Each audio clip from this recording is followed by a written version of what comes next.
Chapter 538. There were many broken branches around them. The branches and leaves that blocked the sky above were scattered on the ground, revealing an empty space where Yangguang could shine directly on the ground. Under the hot weather and scorching sun, the smell of rotting meat spread everywhere, attracting many scavengers. However, they didn't know if it was because a huge beast had been angered here not long ago. Other than the group of gray-feathered scavenger birds and some small flying insects, they didn't see any larger animals. After looking around and finding the tracks they were looking for, the team set off again. Since they had already found the tracks of the slaves sent by Rock Hill City, it was much easier to follow the tracks. After all, there were many slaves. It was said that Rock Hill City sent 500 people this time. Compared to the entire tribe or Rock Hill City, it wasn't a lot. However, to send 500 people all the way from the desert and into the fearsome beast forest was a big deal. Now, Xiao Xian's team only had 50 to 60 people. After finding the tracks of the slaves, the others no longer doubted the words of the Yanjiao people. In their hearts, they were glad that they chose to follow Yanjiao. Otherwise, if they had to look for a team of 500 people in such a large forest, they might not be able to find it even after 100 days. Many of the tracks couldn't be maintained for too long. The self-healing speed of the forest here was much faster than people thought. Even the corpses they saw were almost eaten up. Tomorrow, there wouldn't even be a bone left. Because the team entered the forest much later than the slaves, the tracks left by the slaves were mostly covered by the self-healing of the forest, so they didn't know where the slaves went in the beginning. Thinking about it this way, the tribes felt that the sincerity they paid to Yanjiao was quite worth it. It was much harder to find a satisfactory place to rest if they were out of Yanjiao's familiar range. There were more hidden dangers in the forest, and they were more hidden. It was impossible to guard against them. Following the trail left behind by the slave caravan for 4 days, 5 out of the 63 people in the caravan were now missing. They had lost their lives due to various reasons along the way. This morning, a member of the Longboat tribe was poisoned to death by a poisonous snake. They didn't even have time to rescue him. That person was bitten on the neck. Before anyone could check on his injuries, his entire neck turned black rapidly, as if it had been dyed with ink. It even started to fester. The person who was bitten died not long after. That was an intermediate totem warrior. His body was resistant to poison, but he didn't last long. In the end, he couldn't even say a word. The venomous snake that had bitten people was lying in ambush on the tree. It was silent, like a dead thing that had clung to the tree. It seemed to have merged with the tree and would only attack when people passed by. In the past, the people of the Longboat tribe thought that large snakes were generally not poisonous, unless they were ferocious beasts. But here, there were many kinds of large poisonous snakes, and they were all highly venomous. Just like the one that had bitten their companions, it was thicker than a person and extremely poisonous. After its head was cut off, it almost bit another person. If the Yanjiao people hadn't acted fast enough, the Longboat tribe would have lost 2 people. Don't think that these things are harmless just because their heads are cut off. Be careful, or it'll be too late to cry. Xiao Xian said to those people, because he had been to forests like this before. Before the Yanjiao tribes migrated to the old haunt, many of the hunting teams had passed through forests like this. Especially the advanced group, it was no less difficult than here. Therefore, even though it was the first time Mai and Tua came here, they were able to adapt quickly. It was their first time here, so they weren't familiar with the terrain. They couldn't find a cave for them to rest in, so they had to sleep in the open most of the time. 2 days ago, when they were looking for a place to rest, they spent the night in the open air on a mountain. They didn't find a cave, so they rested in a leeward place near the mountainside.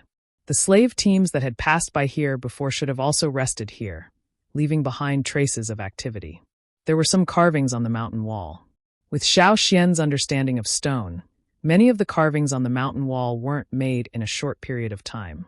Some of them should have been made a long time ago.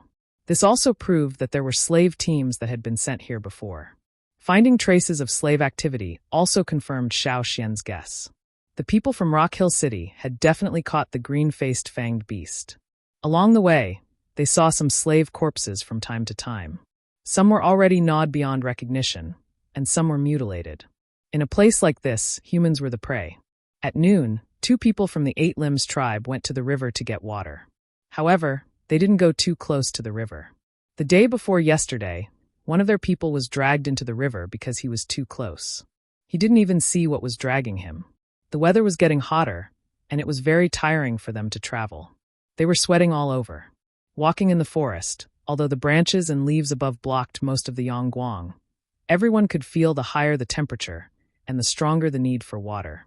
A thin wire was tied to a hard shell that looked similar to a coconut. The round shell had a hole half the size of a fist dug out. A stone was tied to the shell, and then the shell and the stone were thrown into the river 20 meters away. With a thud, the round shell was pulled down by the stones tied to it. The river water poured into the round shell from the hole dug out. When they felt that it was enough, the two warriors of 8 limbs suddenly pulled the strings in their hands, trying to pull back the round shell that had been filled with water. As soon as the water-filled shell emerged from the water and was pulled into the air, a 2-meter-long figure suddenly jumped out of the river and bit the shell that was pulled into the air. Then the shell fell back into the water, causing the water to splash everywhere. The two warriors who were fetching water could still clearly hear the cracking sound of the round shell that was filled with water breaking. However, they had seen similar situations several times. After a slight surprise, they calmly took out the same round shell again and threw it into the river. This time they were not bitten, and the water was successfully fetched.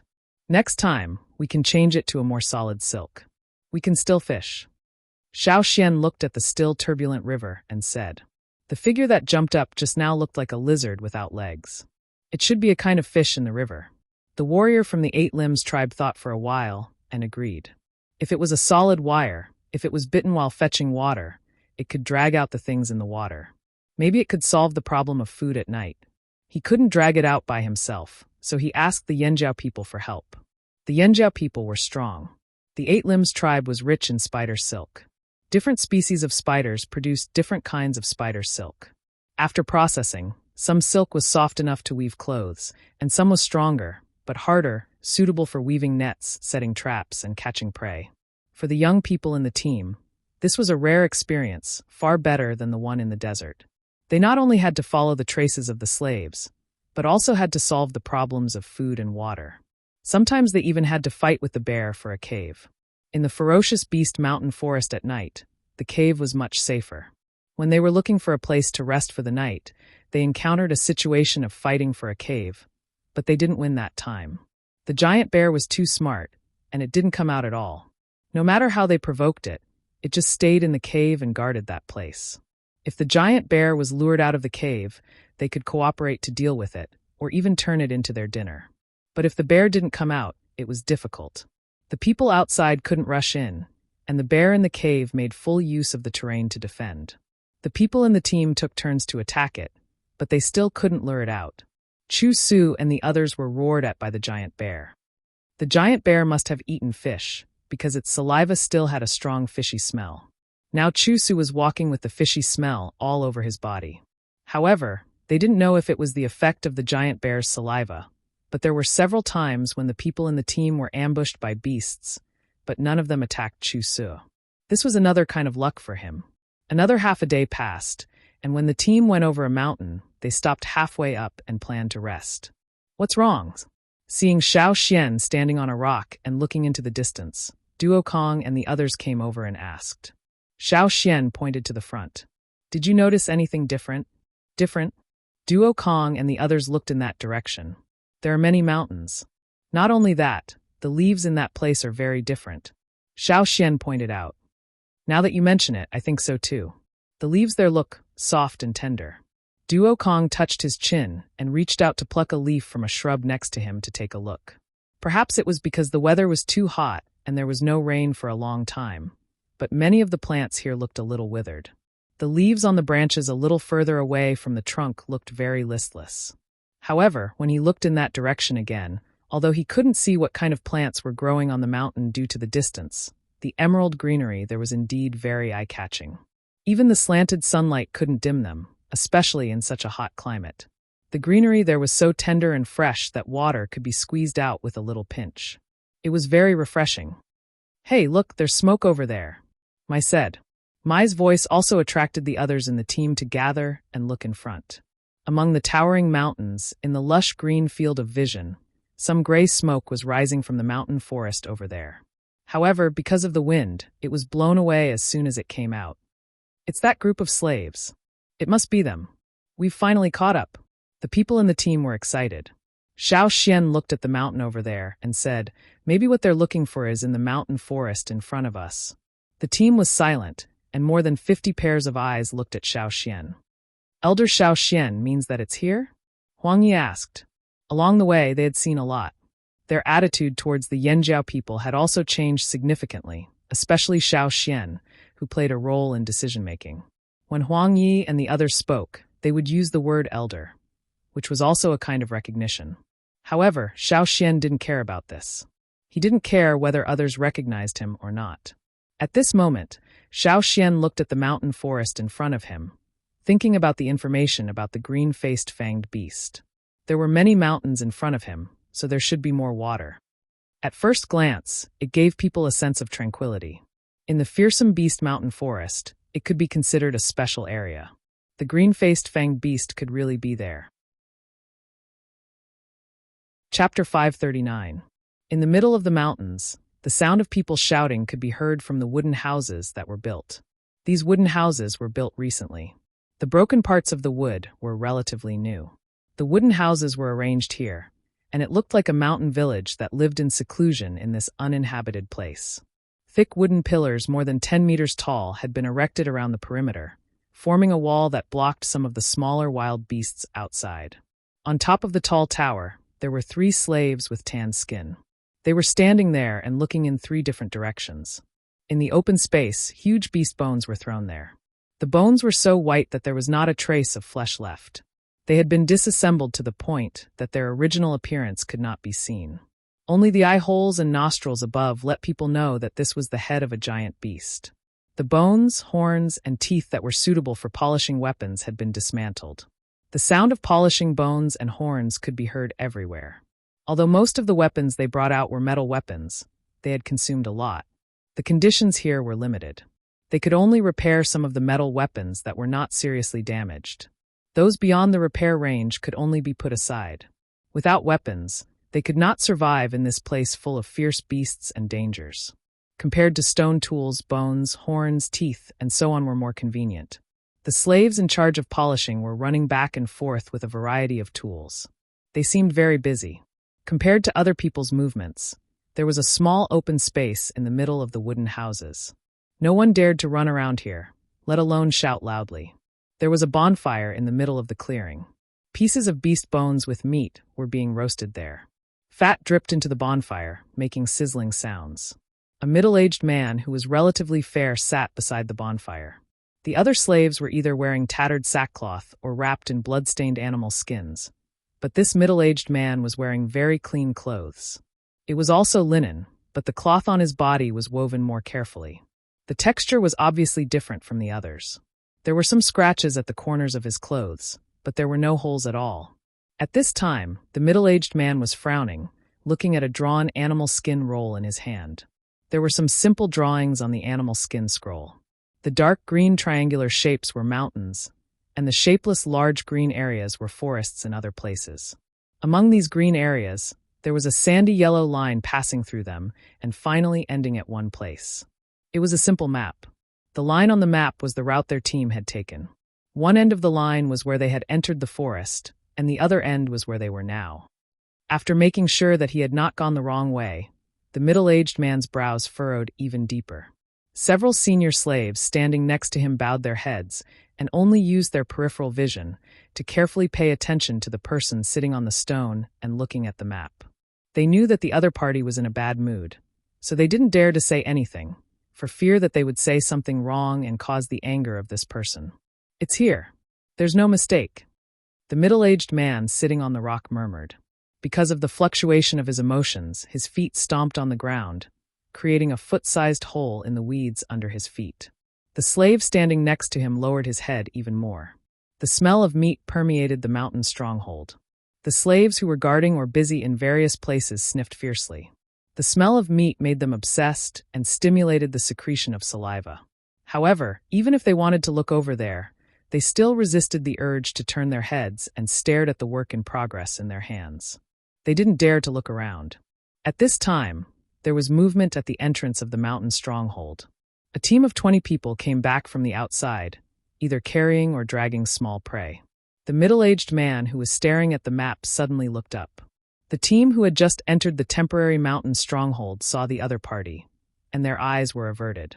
They didn't dare to look at the other party directly. The middle-aged man holding the animal skin roll had a flash of expectation in his eyes. Soon it dimmed and was followed by a rapid rise in anger. Still can't find it? How can it be? Why can't I find it? The middle-aged man, whose eyes were red with anger, shook his arm and wanted to smash the animal skin roll in his hand to the ground. But the moment before it fell, he paused and kicked it vigorously. The animal skin roll couldn't be thrown away. It was an important guide for their operation. But he couldn't vent his anger. He was unhappy and could only kick the grass on the ground. The grass that was higher than his knees was kicked to pieces. If you can't find the green-faced fanged beast, why are you venting your anger on grass? A lazy voice was heard. The middle-aged man holding the animal skin roll heard this voice, and the corner of his eye twitched. He didn't look in that direction. He turned his head and shouted at the slaves who were standing next to him, "Keep looking for it. If you can't find it, you don't have to go back." When they heard that they couldn't go back, the group of slaves wailed in their hearts. They didn't dare to delay. Those who came back before this hurriedly ate something and set off again. The slaves who were polishing the horns and bones moved even faster. For many people, the desert was a land of death. It was dry and windy, and it was rare to see a bit of green. It was so desolate that people would avoid hearing about it. But for these slaves, even if the food in the desert couldn't be compared to the forest full of trees and beasts, they were already used to it. Many of the people in the group had been slaves for generations. Servility was engraved in their bones. Other than being slaves, they didn't know what else to do. Moreover, in these people's eyes, Rock Hill City was their home. It was the place they were loyal to. It was also their belief. If they couldn't go back, it was the same as asking for their lives. Now that Rock Hill City was the overlord of the desert, the slaves of Rock Hill City shared the glory and became even more loyal to Rock Hill City. The people who were sent out were all loyal to Rock Hill City, so there was no need to worry about their betrayal. Of the 500 people who came out, more than 100 died or were injured because of various dangers in the forest. Fortunately, they found this place. Unfortunately, the place marked on the map was the destination. They searched for a few days and still couldn't find the target. The middle-aged man returned to the fire and sat on a rock to sulk. He was too embarrassed to go back if he couldn't find the green-faced fanged beast. But there was no other way. Was he supposed to turn the mountains upside down to look for it? After taking a few deep breaths, the middle-aged man couldn't help but ask, "Robber 4, how's your side?" "Didn't find it." These 3 words were just like this person's attitude. He was completely indifferent. He was not in a hurry and was very comfortable, as if he was playing. He seemed to be enjoying it. "Then why aren't you looking for it?" The middle-aged man squeezed the words out from between his teeth. He really didn't understand why Shu wanted to find the robbers. What else could they do other than steal? "Eat." Robber 4 slowly walked to the fire and sat down. He picked up the nicely roasted ribs and started eating without caring about the heat. As he ate, he mumbled, "If it was so easy to find, you people from Rock Hill City wouldn't have only found 3 in a few hundred years." "Oh, right, sure. Robber 4 suddenly remembered something and said, "There are tribesmen following us." To Robber 4, the robbers were different. They weren't slaves and they weren't traditional tribes. He was also very satisfied with the current state of the robbers. He felt that he was better than the average tribe. So, when he talked about tribes, he usually referred to other tribes and not robbers. Tribesmen? So fast. Sure didn't expect the tribesmen to find them so quickly. They wanted to steal the green-faced fanged beast. Feeling the murderous aura from Sure, Robber 4 still spoke slowly. "Actually, we don't have to care about them. Maybe they can help us find the green-faced fanged beast." Hearing this, Sure's eyes flashed. He didn't say anything, but he agreed with Robber 4. They had been here for a few days and hadn't made any progress. Maybe the tribesmen could find something? After finishing the meat, Robber 4 didn't stay any longer. He walked out of the village and into the dense forest outside. The slaves on guard acted as if they didn't see him. In the forest, the humid air dispelled the heat brought by the weather. Under the branches that covered the sky, there was a refreshing breeze. Robber 4 walked in the forest. Most of the weeds on the ground were taller than his waist. Walking in the forest was like walking in a sea of green. There weren't any slaves from Rock Hill City here. How is it? Robber 4 asked. 5 steps away from him, on the trunk of a big tree, the silhouette of a person slowly appeared. I couldn't find anything. The person who came down from the tree said in a puzzled tone, "The slaves only know that they are here to look for something. They don't know anything else. But I can confirm that Sure is in a hurry. What is the use of the green-faced fanged beast?" If Sure didn't say, we wouldn't know. But we don't have to move for now. Whether the slaves find the green-faced fanged beast or the tribesmen find it, it's a good thing for us. Understood. As he spoke, the person jumped up and ran forward, disappearing in the blink of an eye. A long, dark green polypede suddenly stood up from the thick grass. Its 2 pincers expanded to an exaggerated angle and pounced towards Robber 4, who was standing in the grass. But in the next moment, the person standing there disappeared. The polypede that stood up half of its body missed its target. The 2 antennae on its head spun like antennae, as if it was searching for something. When it couldn't find anything, it gave up on its prey and dived back into the thick grass. From afar, among the waves of green grass, some of the leaves were swaying. It was like a ripple on the surface of a lake. Then, the swaying of the leaves became smaller and smaller until it stopped. The forest returned to its previous tranquility. Chapter 540. It was a strange tree without any leaves or branches. It was like a bare wooden stake standing there, except that there were hundreds of fist-sized holes on it. Crack! The swinging axe brought with it a torrential wind, chopping down the strange-looking tree. This is the last one. Chu-Su wiped the sweat off his forehead and chopped the tree into several sections with his axe. As he chopped down again and again, the fist-sized holes in the tree had flower bud-like things sticking out. The 2 closed leaves were wide open, as if they wanted to bite something. This was the tree that bit off a piece of flesh from a Mang warrior today. It was poisonous and could prevent blood from clotting. If the wound was left untreated, the blood would continue to flow. After cutting the tree into small pieces, the large flower buds on the tree drooped down weakly, as if they had lost their strength. Only then did Chu-Su pick up the pieces of wood and throw them into the woven net, saving them for the fire. As long as the buds were plucked from the tree, they could burn easily and were suitable for firewood. They followed Xiao Xian and a few other Yanjiao people into the mountain range and found a place to rest on another mountain not far from the Rock Hill City people. A little higher up the mountain, there was an underground cave. They were all resting there. If the people from Rock Hill City had started a fire, they would have been able to see the smoke coming from the other side of the mountain. Chu-Su dragged a net of chopped firewood back to the resting place. There was a flat boulder, and under the boulder was a wide and short cave entrance. Chu-Su had to bend his knees when he entered. It looked narrow from the outside, but it was much more spacious inside. It could accommodate more than 50 people, and there were some roasted meat and fresh fruits. The cave was not crowded at all. However, because it was an underground cave, the ventilation holes around it could not bring in more light. They could only rely on water moon stones when they were inside. "It's so hot." Chu-Su threw the net of firewood aside and lay on the ground to rest. The cold stone floor made Chu-Su, who had been busy the whole morning, feel so comfortable that he let out a long sigh. When the temperature outside was getting higher, it was indeed much cooler inside the cave. In this kind of weather, it was easy to forget that it was actually winter. Everyone in the cave surrounded Xiao Xian and ignored Chu-Su. Instead, they were staring at Xiao Xian's hands. Those who were younger and had a lower status in the group could not squeeze in at all. They could only scratch their ears and cheeks at the side, listening to the discussions of the few people inside. Their hearts itched, but they had no choice but to wait at the side. "Not done yet?" Chu-Su asked the person who was pushed aside. It was a young warrior from the Eight Limbs tribe. "Should be done soon," the man replied.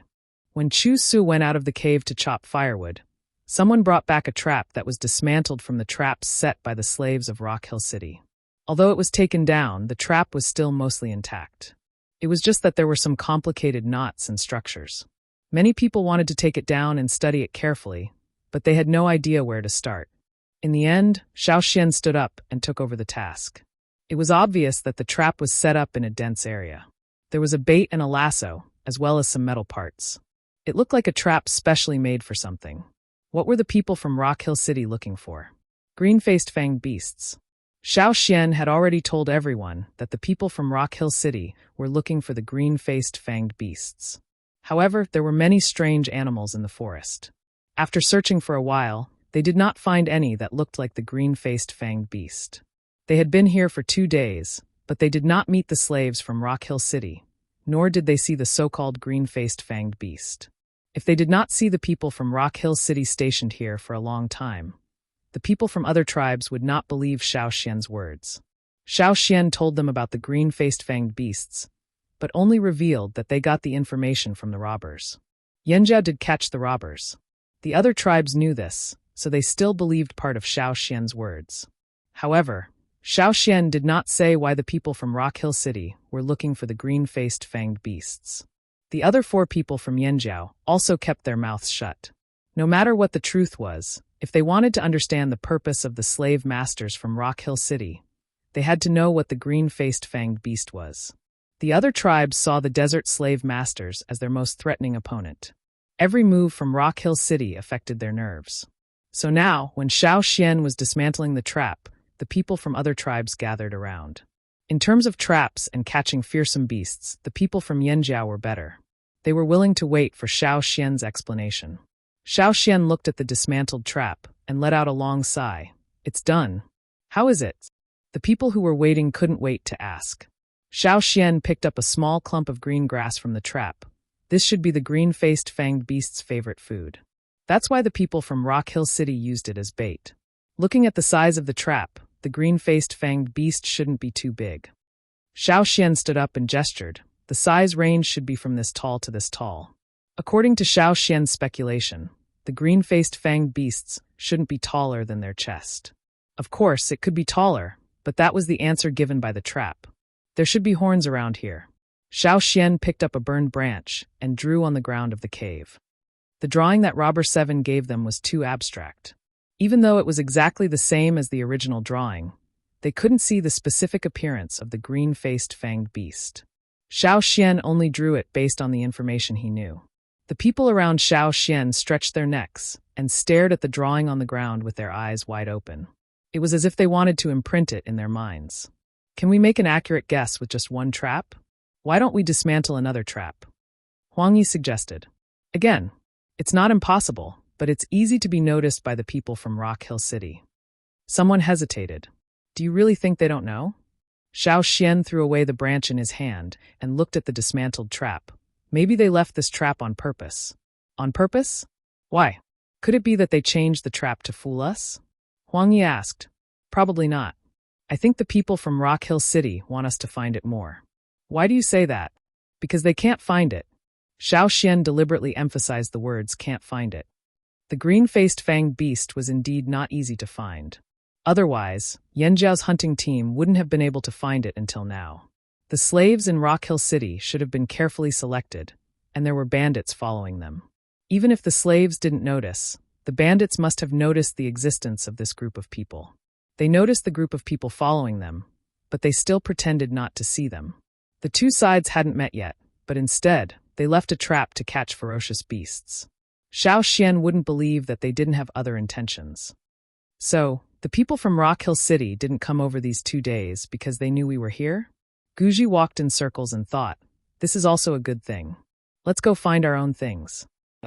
Okay, let's follow Elder Xiao Xian's drawing and start looking for this green-faced fanged beast. Huang Yi said and looked at Xiao Xian. Elder Xiao Xian, do you have anything else to say? Nothing else. I just want everyone to be mentally prepared. Xiao Xian said. What kind of preparation? The people in the cave looked at Xiao Xian.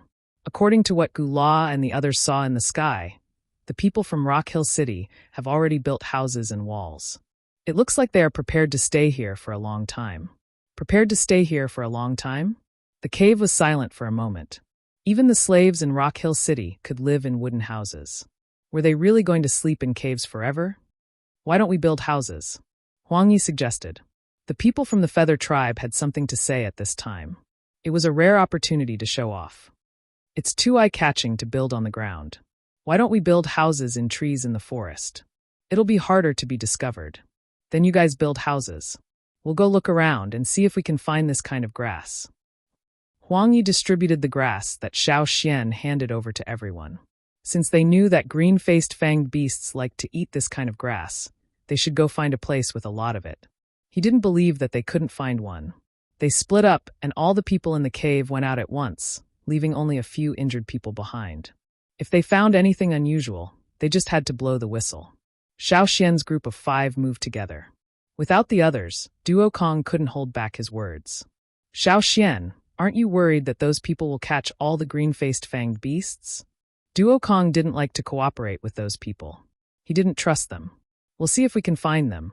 There were only 5 people from Yanjiao. Since the others were also targeting the green-faced fanged beasts, there was no need to hide anymore. The most important thing now was to confirm if the green-faced fanged beasts were really here. If they were really here, Yanjiao would have plenty of opportunities in the future. After all, they lived in the fearsome beast forest. Duo Kong thought about it and didn't say anything more. The grass they got from the trap didn't look special at first glance, but if you looked closely, you would find that it was different from many other similar grasses in the forest.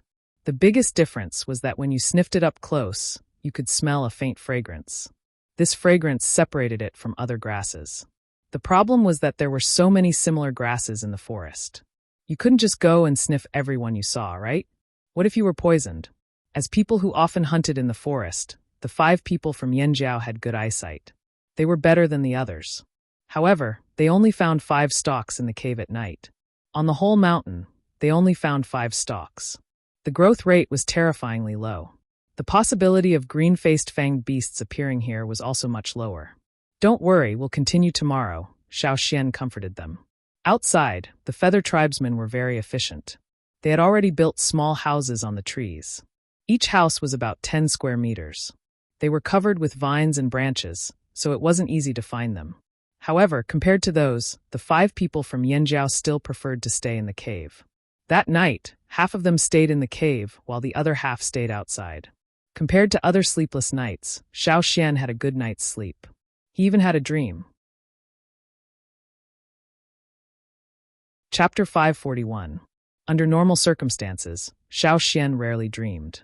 Every time he dreamed, there must be a reason, and it must be something important that might actually happen.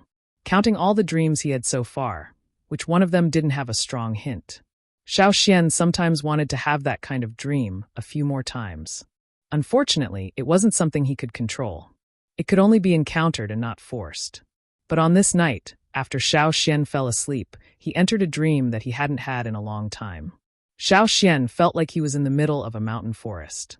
He could hear the leaves and grass around him rustling due to the gusts of wind, like waves rising and falling. Looking up, the 2 moons in the sky were getting smaller and smaller. After all, it was the end of the year. The 2 moons had separated into thin, curved buds, unable to bring enough light to the earth. There was no starlight, and the surroundings were very dark.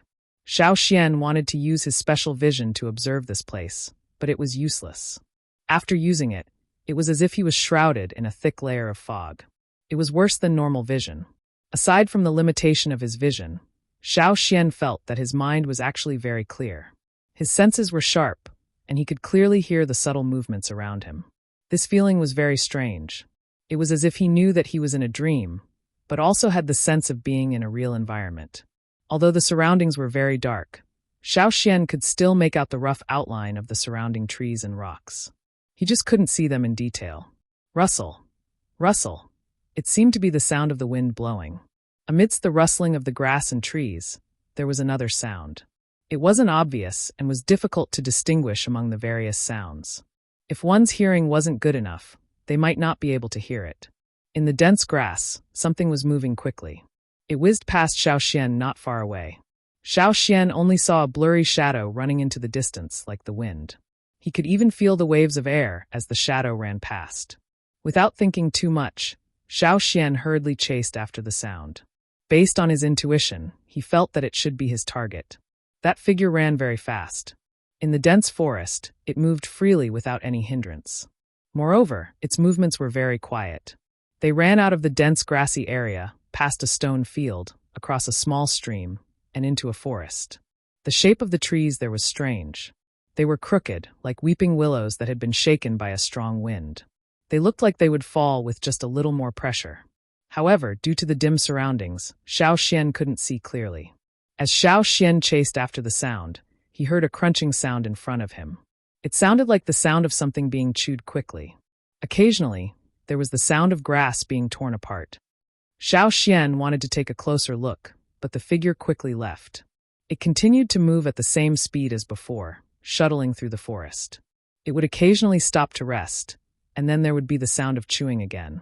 All of a sudden, Xiao Xian's muscles tensed up as a strong sense of danger washed over him. From where the chewing sound came from, a pair of glowing green eyes looked over and stared straight in Xiao Xian's direction. Xiao Xian couldn't see what the eyes looked like, but he could feel a murderous aura coming straight at him. He didn't have time to think. The pair of glowing eyes in the dark lowered, no longer looking in his direction. However, the murderous aura grew stronger. Xiao Xian wanted to avoid it, but his body remained in place, facing the rapidly approaching figure. In the dark night, it seemed like a sharp sword was coming straight at him. In the next moment, he felt like his entire body would be pierced through. Whoosh! Xiao Xian suddenly opened his eyes and sat up. The feeling of almost being pierced through by a sharp blade in his dream was still clear in his mind. His tense muscles made his body slightly stiff. "What's wrong, Xiao Xian?" Mai, Duo Kong, and the others heard the noise and quickly asked. During the day, Xiao Xian's analysis of the traps made many people unable to sleep at night. They were thinking about all kinds of things, including the 4 people from Yanjiao. Even if they did sleep, they couldn't sleep well. Xiao Xian sat up so suddenly that it scared the sleepy people awake. They thought they were being attacked. "I'm fine." Xiao Xian raised his hand to wipe his forehead. His hand was covered in cold sweat, and he was still panting. "You don't look like you're fine," another voice in the cave said. It was a person from the Thousand Masks tribe. Xiao Xian ignored him and said to Duo Kong and the others, "It was just a dream." When the others in the cave heard Xiao Xian's words, they only thought that Xiao Xian was probably thinking too much. It was probably a nightmare. They didn't expect this kid to be so cowardly. Seeing Xiao Xian lie down again, looking like he wanted to go back to sleep, the others didn't ask any more questions. It was just a nightmare. Who hadn't had nightmares before? Especially after entering the ferocious beast mountain forest, they often had nightmares about being eaten by ferocious beasts or being swallowed by those strange plants. However, that was only the beginning. Later on, it became much better. After all, those who were able to follow along were all people with decent strength in their respective tribes. Knowing that Xiao Xian could also be scared awake by nightmares, the young warriors from the other tribes felt much better. Xiao Xian, this kid, could also be scared. Hee. Only while the others felt better, the 4 people from Yanjiao felt their hearts in their throats. After experiencing some things, they knew that Xiao Xian's dream wasn't an ordinary dream. When Xiao Xian was hunting with the advance party, he saw the green thief in his dreams. When he was on the other side of the sea, Xiao Xian dreamt of his ancestors and the place where he crossed the sea. All of these were great inspirations and guidance. Now, hearing Xiao Xian say that he was dreaming, the 4 people from Yanjiao wanted to ask, but considering the others in the cave, they could only hold back their questions. Because of Xiao Xian's words, the 4 people from Yanjiao were all awake. The others in the cave could also feel that the people from Yanjiao weren't calm. In the ground below the cave, some unknown creatures were wriggling. Their voices passed through the stones at the bottom of the cave and reached everyone's ears. Those creatures didn't come close, so they weren't a threat for the time being, but they could always stir up their nerves. In the forest outside the cave, the roars of nocturnal beasts could be heard a little further away. In the dark of night, the forest was still full of fighting. Xiao Xian opened his eyes and looked at the dark cave. The forest at night was a little cold, and the warmth from the stone at the bottom of the cave calmed him down a lot. He carefully recalled every detail of the dream, recalling it over and over again, memorizing it. Green-faced fanged beasts? The ones in the dream were the green-faced fanged beasts, right? Unfortunately, in the dream, not only was the vision dim, but it also seemed to be shrouded in a layer of fog. No matter what vision he used, he couldn't see clearly. He could only see the rough outline of his surroundings. This place was really different. Xiao Xian spent the rest of the night recalling the details of the dream, as well as the murderous aura. If the ones in the dream were really the green-faced fanged beasts, then it could explain why they were so hard to catch. They were too fast, had strong attacks, and were very alert. It would be strange if they were easy to catch. Xiao Xian had already searched the mountain where they were resting. According to his memory, the place in the dream wasn't here. If it wasn't here, then where was it? The next day, after a simple breakfast, the people from each tribe separated and set off. The 5 people from Yanjiao did the same. They didn't say much and followed Xiao Xian. They knew that Xiao Xian must have found something. Chapter 542. After Xiao Xian went down the mountain, he began to look around. He didn't know which mountain was the one he saw in his dream. The view from above was wider, so Xiao Xian borrowed the Hui tribe's giant mountain eagle to look around. Unfortunately, from above, he couldn't see which mountain was special. There wasn't much difference between the few mountains he saw from above. These giant mountain eagles were obviously wary of and didn't trust people from the Hui tribe as much as they did people from the Hui tribe. After a round of searching, the giant mountain eagle named Shan Dao, who was carrying Xiao Xian on his back, began to get impatient. It called out a few times, urging Xiao Xian to finish looking. Gula tried to appease Shan Dao a few times, but unfortunately, the giant mountain eagles had a temper. This was the most they could tolerate after compromising. They already felt uncomfortable here, and now they had to carry someone they didn't trust on their back. They had to walk around in circles in a place that made them feel uncomfortable. It would be strange if they were in a good mood. Xiao Xian drew on the animal skin roll all the places he suspected to be in his dream. Trees, streams, mountains, etc. As long as they looked similar, he marked them all. When he was almost done, Xiao Xian got down from the eagle's back. The 3 eagles of the Hui tribe weren't cha-cha, so Xiao Xian couldn't make them cooperate all the time. He could see that the 3 eagles were very afraid of this place. It wasn't because they sensed danger, but because they felt uncomfortable. After he finished drawing, Xiao Xian didn't force them anymore. He thanked Gula, and Xiao Xian led the 4 people from the Yanjiao to search according to the places marked on the map. They couldn't be sure where it was, so they could only use the method of searching mountain by mountain. At first, some people wanted to follow Xiao Xian, but when they saw Xiao Xian and the others looking around aimlessly, they lost their patience and didn't continue to follow them. The 5 of them quickly shuttled through the woods. Xiao Xian ran at the front, his eyes sweeping around. If he found a marked place, he would stop to take a look. If he couldn't find it, he would change to another place. After searching 3 mountains, the 5 of them stopped to rest. The forest was quieter than the other places they had passed. The place where they stopped was even quieter. They could only hear some birds and insects chirping, and the faint roars of beasts in the distance. The most obvious sound was the heavy breathing of the 5 people due to the continuous running. With their physiques, they wouldn't be this tired even if they chased their prey for several days, as long as they didn't have to fight with fearsome beasts. Along the way, they did not encounter many ferocious beasts, let alone giant ones. As long as they were careful of the plants and animals hiding in the shadows, they would be fine. They were already used to hunting in the mountains and forests. The animal and plant crisis here was nothing to them, but they felt tired. Very tired. It's so hot. Duokong sighed. Last winter, they were almost buried in the snow. But this winter, it was unbearably hot on this side of the sea. 2 extremes. Xiao Xian stood up from the rock and looked around at the forest. There were some hidden eyes watching them. They were just predators hiding in the bushes. They were the smarter ones in the forest. They were judging and measuring the fighting power of Xiao Xian and the others. If they felt that they could attack, they would probably take action. But now they were still hesitating. Xiao Xian and the others were too strong. They didn't dare to act rashly. Xiao Xian didn't look at the figures hiding in the bushes. He just kept his guard up.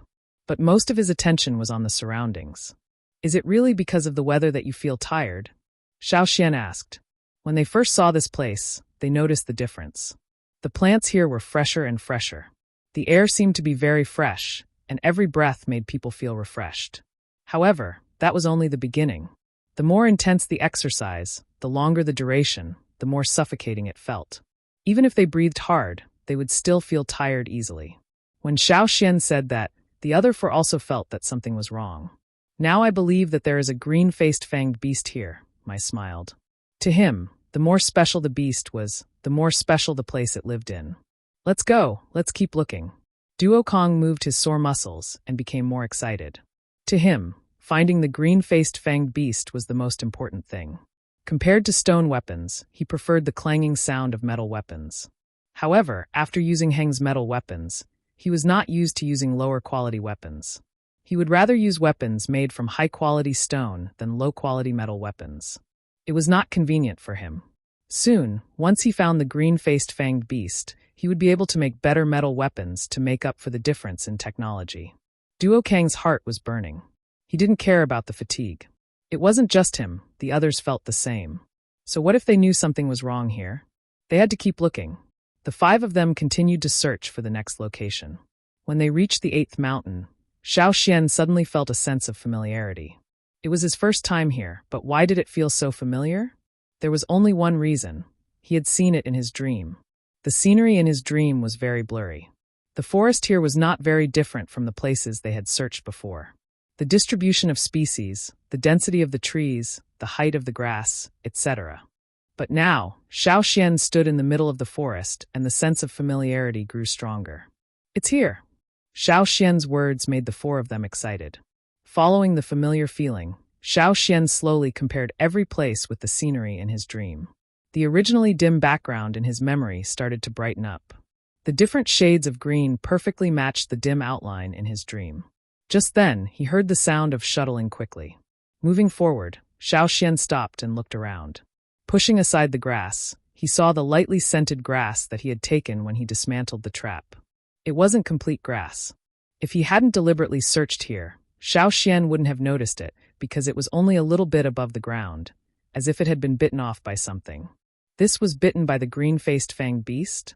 Duo Kang's voice trembled with excitement as he stared at Xiao Xian, waiting for him to give an answer. It should be. Without seeing the final target, Xiao Xian couldn't be sure, but in his heart, he was 70% sure. There was no definite answer, but this already made Duo Kang and the others very happy. Sure enough, Xiao Xian's dream wasn't in vain. Although he wanted to find the target quickly, he couldn't rush it. Duo Kang followed beside Xiao Xian, guarding the surroundings and dealing with the threats that emerged from the grass so that Xiao Xian could focus on the road. Walking out of the forest, Xiao Xian saw the stream that wasn't deep, and he seemed to hear the sound of flowing water in his dream. When he stepped into the water, Xiao Xian felt that something was wrong. The sound was wrong. The sound of flowing water in his dream was softer. Could it be that he had stepped on stones? That couldn't be right. There were no stones in the middle of the stream to step on, but Xiao Xian couldn't find a reasonable answer to explain it, so he could only skip this part. After crossing the stream and seeing the crooked trees, Xiao Xian was no longer suspicious. Looking from the air, he couldn't see the shape of the trees. He could only see the dense foliage, so it was difficult to find this forest. Standing on the ground, it was different. The crooked trunks were clearly displayed in his field of vision. This was the place. There was no mistake. The stench of rotting flesh wafted through the air. There were also the threatening roars of birds and beasts. The 5 of them looked at each other and walked over with light footsteps. They were getting closer and closer to the place where they had been attacked in the dream. The stench of rotting flesh was also getting stronger. The scavenger birds pecked at each other, fighting for food. Some small beasts roared and chased away the birds that had landed. Their behavior caused another scuffle. There were also some flying insects the size of bees wandering around. There was a 2-meter-tall beast carcass. In this area, it was considered large, but its body was thin and long. When it stood upright, it was about 7 or 8 meters tall. Now, less than a quarter of the carcass had been eaten. It was impossible to see what the beast looked like when it was alive. The birds, beasts, and insects all surrounded the carcass to fight for food. Xiao Xian didn't go over. It wasn't wise to go over now. It would attract the attention of the scavenger animals. Beasts would also go crazy when protecting their food. When the carcass was almost finished, the birds gradually flew away. The beasts that had eaten their fill left one by one. The insects on the ground were also almost gone. Xiao Xian approached the carcass. Waving the weapon in his hand, he chased away the flying insects. Xiao Xian looked at the carcass in front of him. There were only bones left. It was here that he had been attacked. No, to be precise, perhaps the one that had been attacked wasn't Xiao Xian. At that time, the one that had been attacked was probably this dead beast. There was a bone plate in front of the beast's chest. It should have been used for protection. However, Xiao Xian saw a round hole in the bone plate. The bone plate was used for protection, but it had been easily pierced through. It was clear that the sharp weapon, as well as the speed and strength of the attack. No wonder he had felt the danger of the sharp blade in the dream. This should be it. There are only some fresh bite marks on the bones. It should have been bitten by the scavenger animals. Other than that, I don't see any other wounds, I analyzed after looking at the carcass. It doesn't look like there was a fight around here. Tuo glanced at the surrounding forest with doubt. It was a fatal blow. Xiao Xian pointed at the round hole. If it was really the green-faced fanged beast that killed it, we have to be more careful. The green-faced fanged beast didn't eat meat. That was why it left after killing the beast and left the carcass to the scavenger animals. Do you think the reason why there are fewer large beasts in this area is because all the threatening beasts have been slaughtered? Thinking of this, everyone couldn't help but shudder. Chapter 543. Xiao Xian did not find any other evidence. That was the end of his dream. However, being able to find these traces was already a very big progress. It was much more reliable than burying his head in searching aimlessly. Xiao Xian and the other four walked around and found a few more traces of the grass that the green-faced fanged beast liked to eat. However, they were all gnawed to the point where only a small part of the grass was left. After marking them on a rough map, Xiao Xian removed the bone plate with a hole from the beast carcass and walked back with Duo Kong and the others. On the way back to the mountain where they rested, Xiao Xian felt someone watching them from afar. However, when Xiao Xian looked over, that person quickly left. His speed wasn't any slower than Robber Seven's, and his observation was much sharper. Xiao Xian had only turned his head slightly, and before he could even turn around, that person had already fled at full speed. Duo Kong saw Xiao Xian's reaction and guessed that someone was nearby. He became alert. Who is it? It should be someone from Robber 7. He's not any worse than Robber 7. Maybe he's even ranked higher in Robber 7, Xiao Xian said and did not chase after him. Instead, he carried the bone plate and continued to walk back. After Xiao Xian and the other four left, the person who had run far away waited for a while before circling back. He then followed the path that Xiao Xian and the other four went until he saw the dismantled beast carcass. He didn't see what Xiao Xian and the other four did here. When he came to the area, he saw Xiao Xian and the other four leaving with a bone. He was also surprised to see someone from Yanjiao. The person looked at the beast carcass carefully and then looked around. The grass that had been trampled on quickly gathered back together, but there were still faint traces left. From these traces, he could find the grass that had been gnawed to the point where only a small section was left. Seeing this, the person intertwined his fingers in a strange position to form the shape of a conch. Then he blew into it. A series of beast-like snoring noises rang out. They weren't sharp, but rather deep and spread far and wide. Not long after, two more figures came over. They were like agile monkeys jumping around in the forest. Have you found it? The person who had just arrived asked. No, I just found something. The person who sent the signal just now told him what he had seen. That should be it. The Yanjiao people are really good at finding wild beasts. Then should we inform Shir? Someone asked. Don't tell him for the time being. I'm worried that he won't be able to hold himself back and bring people here. That will affect the tribesmen's search. Let's wait for the tribesmen to find them first. Compared to the slaves, they felt that the tribesmen would move faster. It's best if the tribesmen find the green-faced fanged beast first. Then we can steal it from the tribesmen, someone said sneakily. They like to look for treasures, but they like to steal things from others even more. That would make them happier. While they were discussing the plan, Xiao Xian's group of 5 had already returned to their resting place. It was already dark.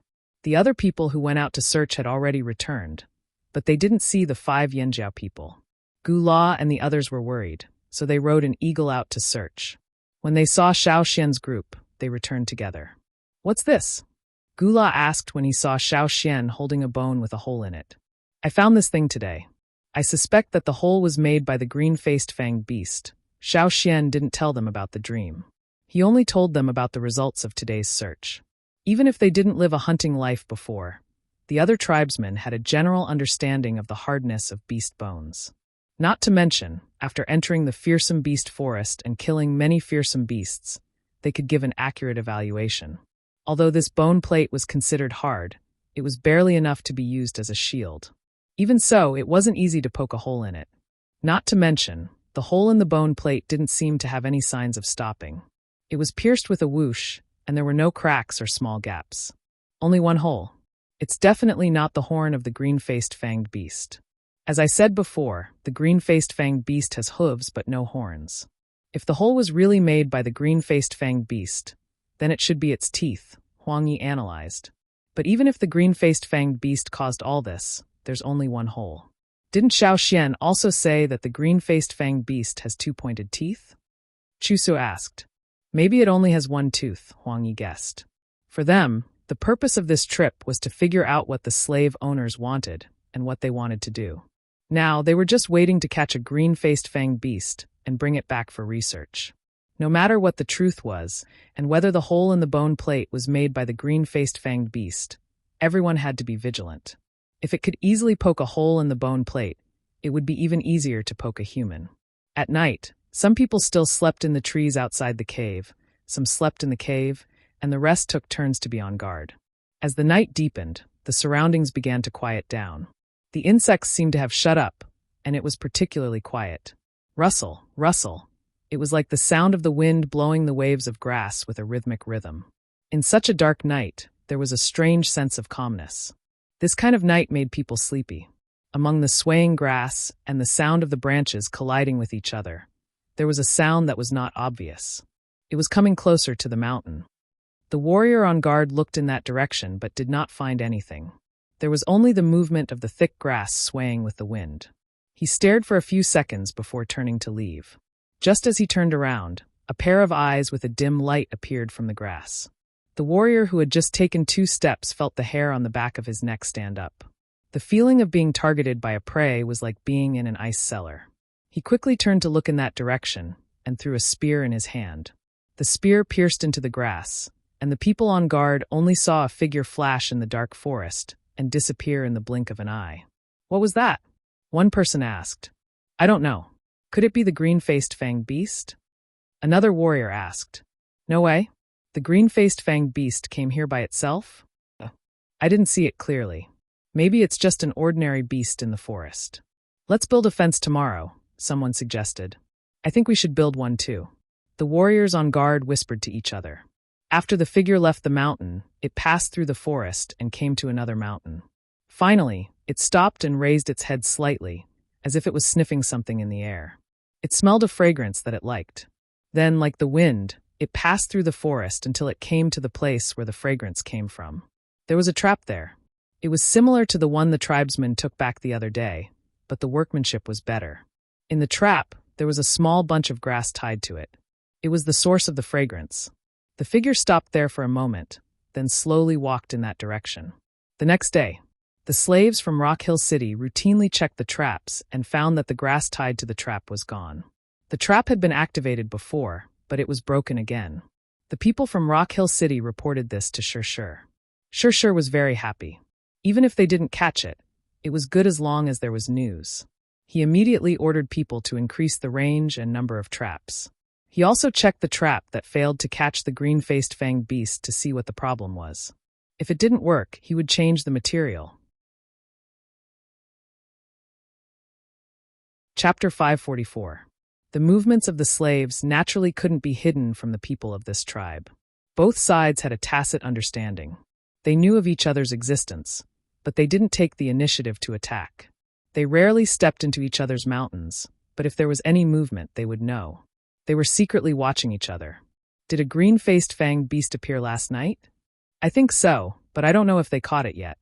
From the looks of it, they're setting up more traps. The elders of the other tribes were discussing. In fact, after studying the traps set by the people of Rock Hill City, the people of the Longboat tribe and Thousand Masks tribe also made a replica. They plucked more grass. The next day, when they heard that there was a green-faced fanged beast next door, they excitedly rushed over to see their own replica trap. Unfortunately, they only saw a smooth trap. Not a single strand of grass was left on it. Even the lasso on the trap was barely touched. The replica was only a replica. It was still a far cry from the real trap used to catch the green-faced fanged beast. Although they didn't catch it, they were sure that a green-faced fanged beast was here. When they thought of this, they became excited. They didn't care what the green-faced fanged beast was for. They just had to catch it and bring it back. Otherwise, they wouldn't be able to calm down. The people of the Mang tribe and Eight Limbs tribe saw this and started to set up their own traps. However, they were resting on another mountain. The grass on this mountain was almost completely plucked. The traces of human activity were too obvious. If they set up a trap, it wouldn't be effective. The people of the Feather Tribe used 3 days to train a bird that lived nearby. When they chose to set up traps with the Longboat Tribe, they also trained a bird that moved at night. They planned to let the bird spy on them. They were good at this skill. The 5 people from Yanjiao moved together with the Hui tribe. They borrowed their eagle and flew to the place where they found the animal bones yesterday. The animal bones that were relatively complete yesterday were now only a few pieces left. More than half of it was gone. They didn't know what ate it. Xiao Xian didn't look at the animal bones anymore. He glanced around and took out a straw rope. The people of the Hui tribe were in the sky, so they couldn't see what was happening here. There were only 5 Yanjiao people in the forest. If there was any movement, they would inform the people in the sky. Not divination was not a panacea. Most of the time, it was impossible to perform a successful divination on the unknown. However, the clues he had gained over the past few days were increasing, especially the activation of the traps at Rock Hill City last night. This confirmed Xiao Xian's conjecture. This time, he should be able to divine it. He entered the state of divination, and the rope around his finger moved. A moment later, Xiao Xian looked at the knot on the rope and walked forward. He blew a wooden whistle to signal the people in the air to follow.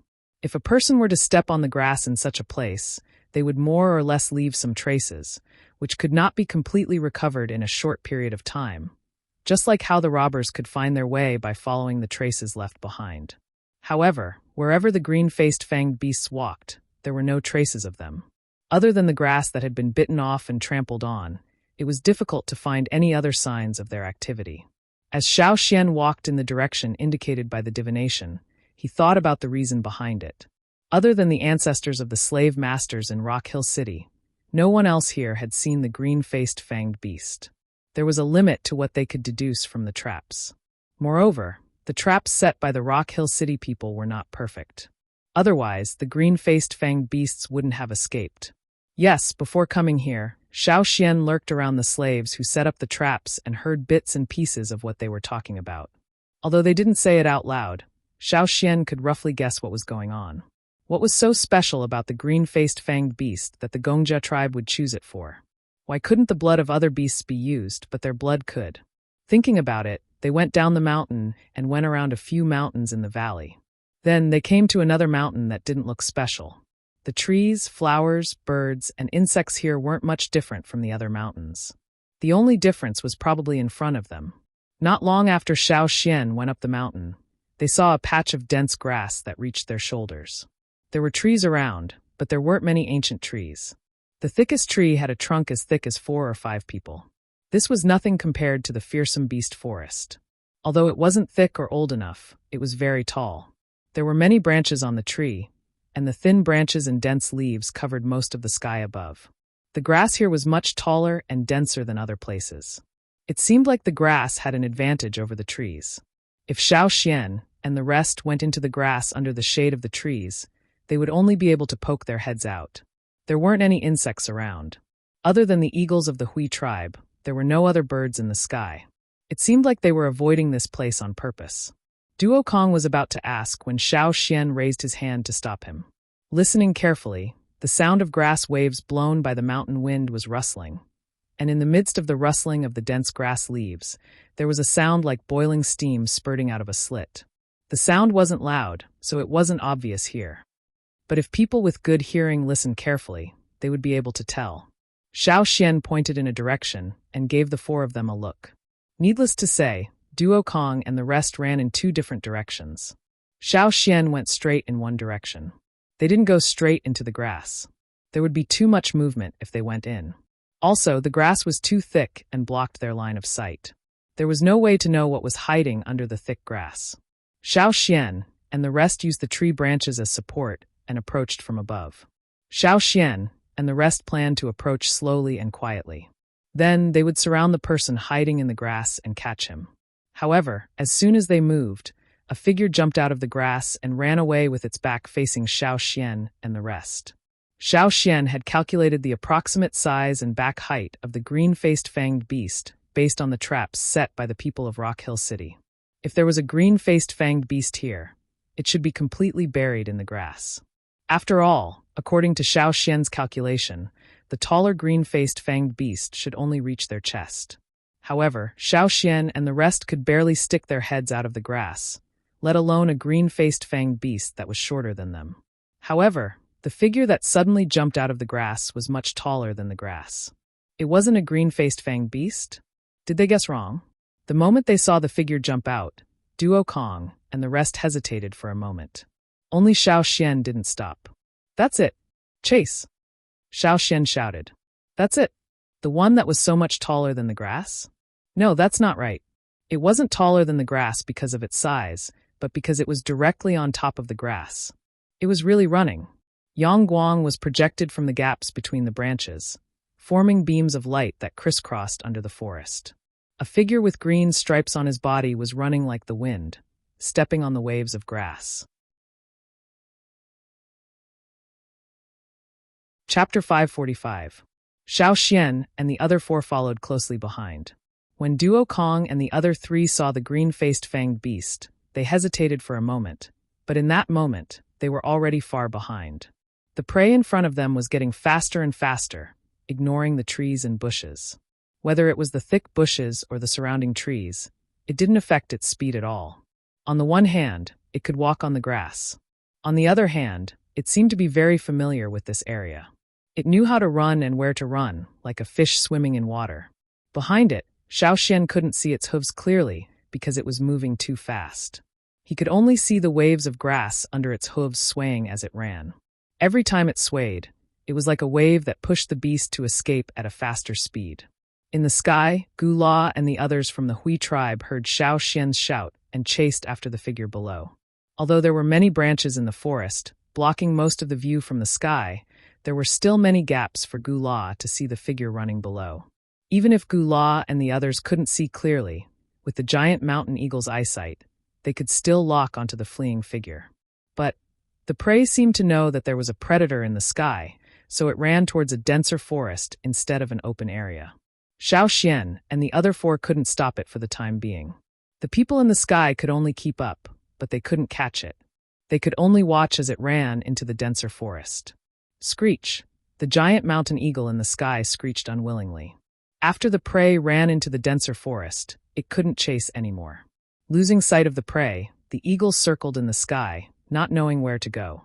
Gu La cursed and signaled the giant mountain eagle to fly lower. He jumped down from the eagle's back and entered the forest with Duo Kong and the other three, who had just caught up. There were still 3 people from the Hui tribe watching from the sky. If they saw anything, they would alert the people below. The only one missing was Xiao Xian, because only Xiao Xian could catch up. Xiao Xian was still able to keep up by stepping on tree trunks, but Duo Kong and the rest were left behind. Now that they had lost their target, no one would be in a good mood. Was that the green-faced fanged beast? Gu La asked. If Xiao Xian said so, then it must be. I didn't expect the green-faced fanged beast to be able to run on grass. Duo Kong panted. This was as difficult as catching a thief. If he wasn't careful, he would lose his chance. He was so close. I shouldn't have hesitated. Grass running? Previously, Gu La was above and could not see the situation below clearly. When he landed, he could no longer see the figure. Now that he heard Duo Kang's words, Gu La was truly shocked. He had only seen those with wings flying on the grass. How could the green-faced fanged beast have such an ability? Duo Kong and the others didn't know much. In fact, they only saw a blurry silhouette and didn't see the green-faced fanged beast's full appearance. Duo Kong and the others only knew this much more than Guladu. However, now was not the time to talk about it. Split up and search. In such a large forest, they couldn't find any traces of Zhang Xian, so they had no choice but to split up to search. Hopefully, Xiao Xian could catch up to the green-faced fanged beast. The 4 of them thought to themselves. Previously, Xiao Xian was able to catch a thief. Now he should be able to catch up to the green-faced fanged beast, right? Xiao Xian did indeed catch up. However, this was not Yanjiao's territory that he was familiar with. The geographical advantage was more advantageous for the green-faced fanged beast. All he could do was not to be left behind and find an opportunity to tell the others. During the chase, Xiao Xian couldn't be distracted to leave tracking marks for Xiao Xian and the others. The path of the figure in front of them was too tricky. If he wasn't careful, he might even hit a tree. In the dense forest, the two figures ran one after the other. Sometimes, when they changed directions too quickly, Xiao Xian would leave footprints on the tree trunks and even break branches. However, this kind of situation was rare and couldn't leave a continuous trace for the people behind. A bug beast that was sleeping in the grass was stomped on by Xiao Xian, who jumped down from the tree trunk. When it stood up and angrily looked around, Xiao Xian's figure was already gone. Running out of a mountain, through a valley, to another mountain, and then over another mountain. The figure in front of them was still running tirelessly and didn't show any signs of slowing down. Just when Xiao Xian thought that this would be a long chase, the running figure in front of them suddenly stopped as if it had stepped on the brakes. Xiao Xian didn't dare to approach immediately. He had limited knowledge of the green-faced fanged beast. When he didn't know their attacking habits, Xiao Xian would keep a relatively safe distance from it, especially when he knew that it could easily kill a beast that was much bigger than it.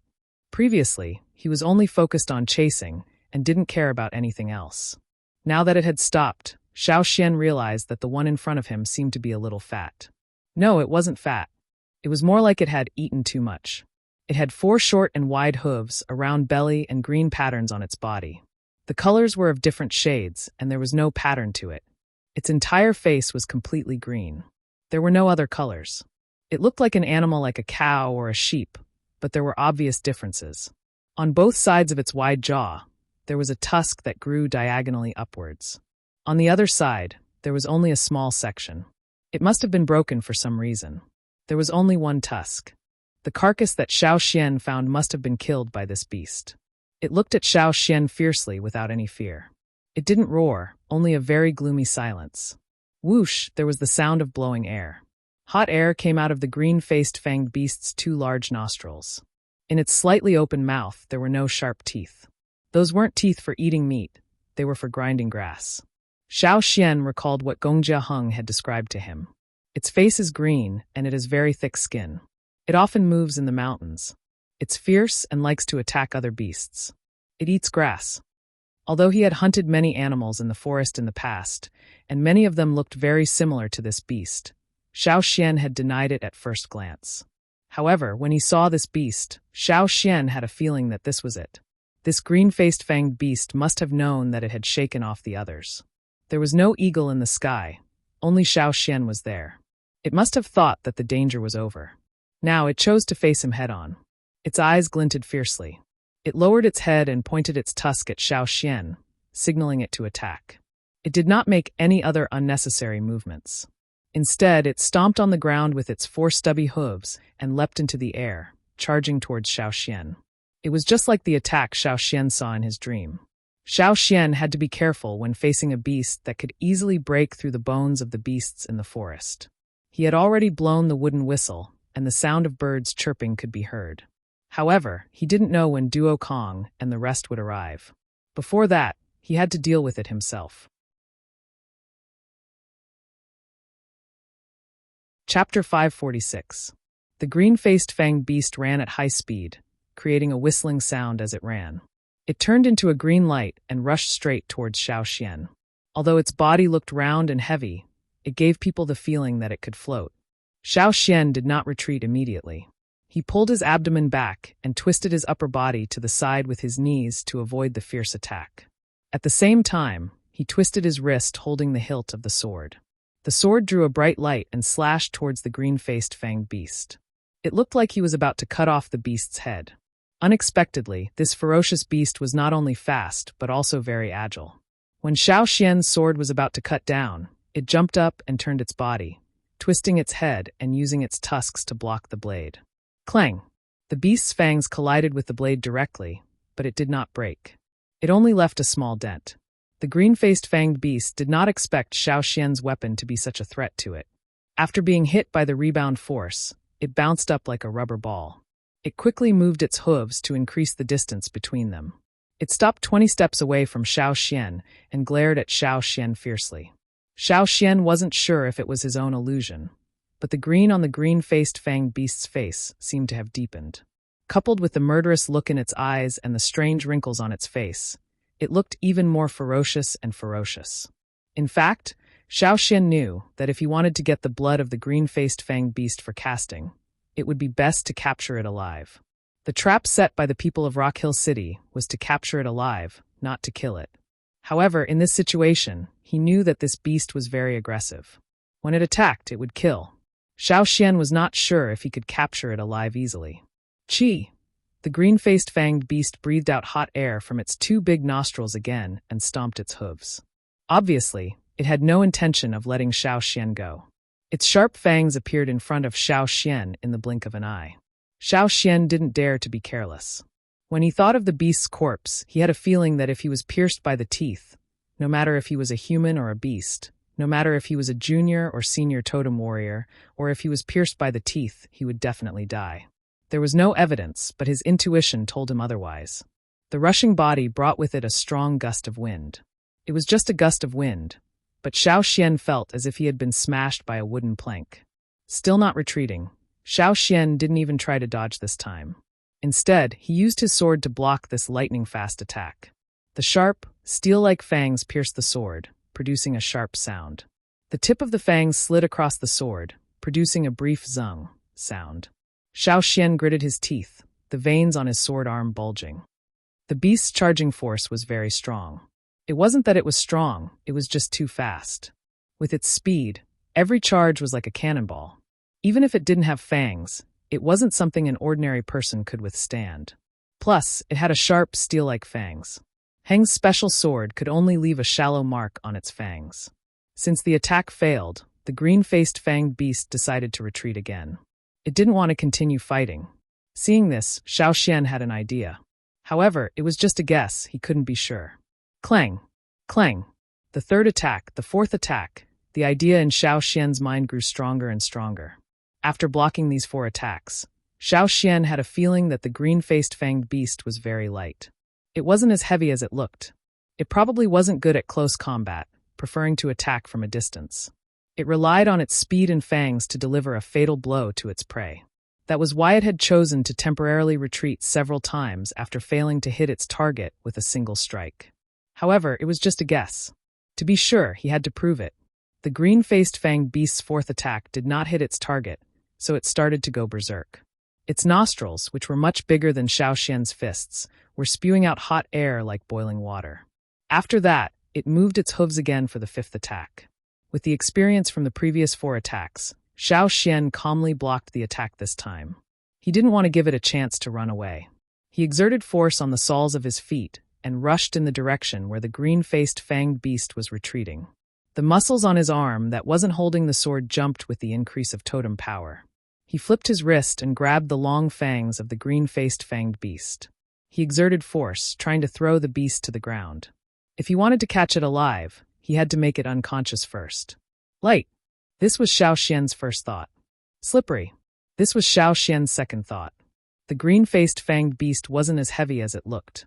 Xiao Xian was already mentally prepared for this. He also guessed it, so he wasn't surprised. If it wasn't so light, how could it run on the grass? It didn't have wings like a bird. In addition, Xiao Xian didn't expect the fangs in his hand to be so slippery. After all, the fangs didn't look smooth. There were even a lot of scratches made by Xiao Xian's sword. Logically speaking, it shouldn't be so slippery. However, the fangs in his hand that should have been controlled were like slippery loaches. As the green-faced fanged beast struggled, it escaped his control. Sensing that something was wrong, Xiao Xian quickly retracted his hand. If Xiao Xian hadn't retracted his hand quickly, his hand would have been scratched by the fangs, or even worse. The green-faced fanged beast that escaped Xiao Xian's control stopped again. However, this time it was further away from Xiao Xian. It was probably scared by Xiao Xian's actions just now. The green-faced fanged beast stared fiercely at Xiao Xian. Its dark pupils quickly contracted and dilated, and the wrinkles on its face increased. Just when Xiao Xian thought it was going to attack for the 6th time, the green-faced fanged beast moved its hooves, turned 180 degrees, and ran away. Running away when you can't win was the habit of most beasts and humans. It was also the most correct choice for survival. Duo Kong and the others hadn't come over yet. Xiao Xian blew the wooden whistle and quickly left a mark on the trunk next to him. Then he continued to chase forward. It was rare to encounter a green-faced fanged beast, so he couldn't just let it go. However, when it came to running, the green-faced fanged beast with a round belly was really hard to catch. It ran to places with many trees and grass. Its hooves were like the wind as it stepped on the thick grass. It was Xiao Xian's first time encountering such a difficult beast. Because it didn't have a fixed running route and direction, and because it was fast, Xiao Xian couldn't even throw a dart at it. However, the beast in front wouldn't run aimlessly, right? According to Xiao Xian's understanding, many beasts that lived in the mountains and forests had their own ways of avoiding danger. When they encountered a threat that they couldn't handle, they would run to places that were difficult to avoid, such as underground caves, rivers, tall trees, and so on. So, where was the green-faced fanged beast in front of him going? This place surrounded by green mountains was much larger than Xiao Xian thought. During the chase, Xiao Xian paid attention to the terrain so that he wouldn't get lost. During the chase, he found a lot of unfamiliar plants. Perhaps because of the unique environment, there were a lot of flowers and trees that Xiao Xian had never seen before. However, this was understandable. The only strange thing was that there were no large beasts, right? After chasing for such a long time, Xiao Xian had seen other larger beasts, but he had never seen a giant one. This was the same as what they found when they first entered this area. If it was really because of the green-faced fanged beast, then how many green-faced fanged beasts would it take to make it so difficult to even see a large beast in this area? Could it be that the one in front wanted to run back to its nest? If that was the case, Xiao Xian had to follow it even more closely. If it was an ordinary warrior, even if he could continue running, he would have slowed down and would not be able to maintain his full speed. Even for Xiao Xian, after chasing for so long, he was obviously tired. However, the green-faced fanged beast in front still maintained its extremely fast speed. The only thing that Xiao Xian heard was that the snorting sound was a little louder. How long is it going to run? Xiao Xian looked at the green-faced fanged beast running in front of him and thought. In front of the forest was a mountain wall. The green-faced fanged beast in front of them didn't slow down at all, nor did it change direction. Although it was still running around, its general direction was towards the mountain wall in front of them. Could it be that there was something on the mountain wall? Xiao Xian chased the figure in front of him out of the forest. He quickly glanced at the mountain wall in front of him and didn't find anything wrong. It was similar to the mountain walls in other places. No. Xiao Xian's gaze swept across the mountain wall and fell on a spot near the ground. There was a hole there, and the green-faced fanged beast that rushed out of the forest was heading towards that hole. Is that where it's heading? Xiao Xian didn't know how deep the hole in the mountain wall was, and he didn't know if there were other entrances or exits. If it really rushed in, he didn't know if he could catch it again. Although Xiao Xian really wanted to stop the green-faced fanged beast in front of him, he was still one step behind. He could only watch as it got closer and closer to the hole in the mountain wall. The long hair on its head was blown away by the wind. The front half of its body was slightly bent, and the fangs that were slightly higher than its head were tilted downwards. It folded its front hooves and shot towards the hole. Looking at the series of movements, he knew that it wasn't the first time it did this. It was very skilled. Huh!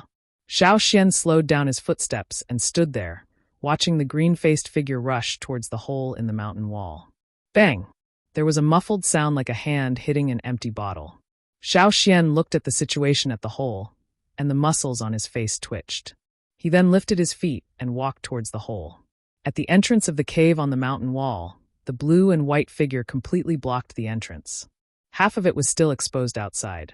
Its round belly was stuck at the entrance of the cave, and its folded front hooves were facing outwards. It was also stuck there, unable to exert any strength.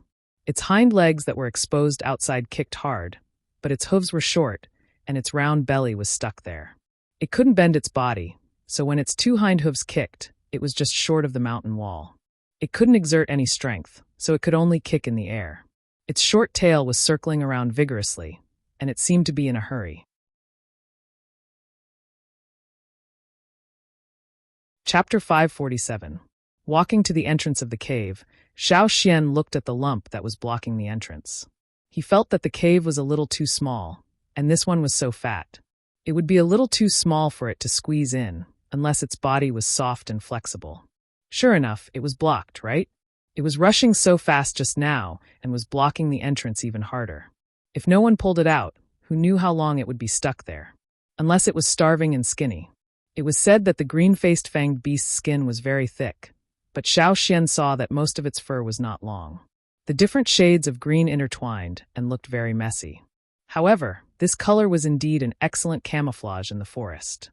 Coupled with its reaction speed and attack power that were completely different from its body size, it might not be able to dominate this place, but at least it would be hard to find a worthy opponent.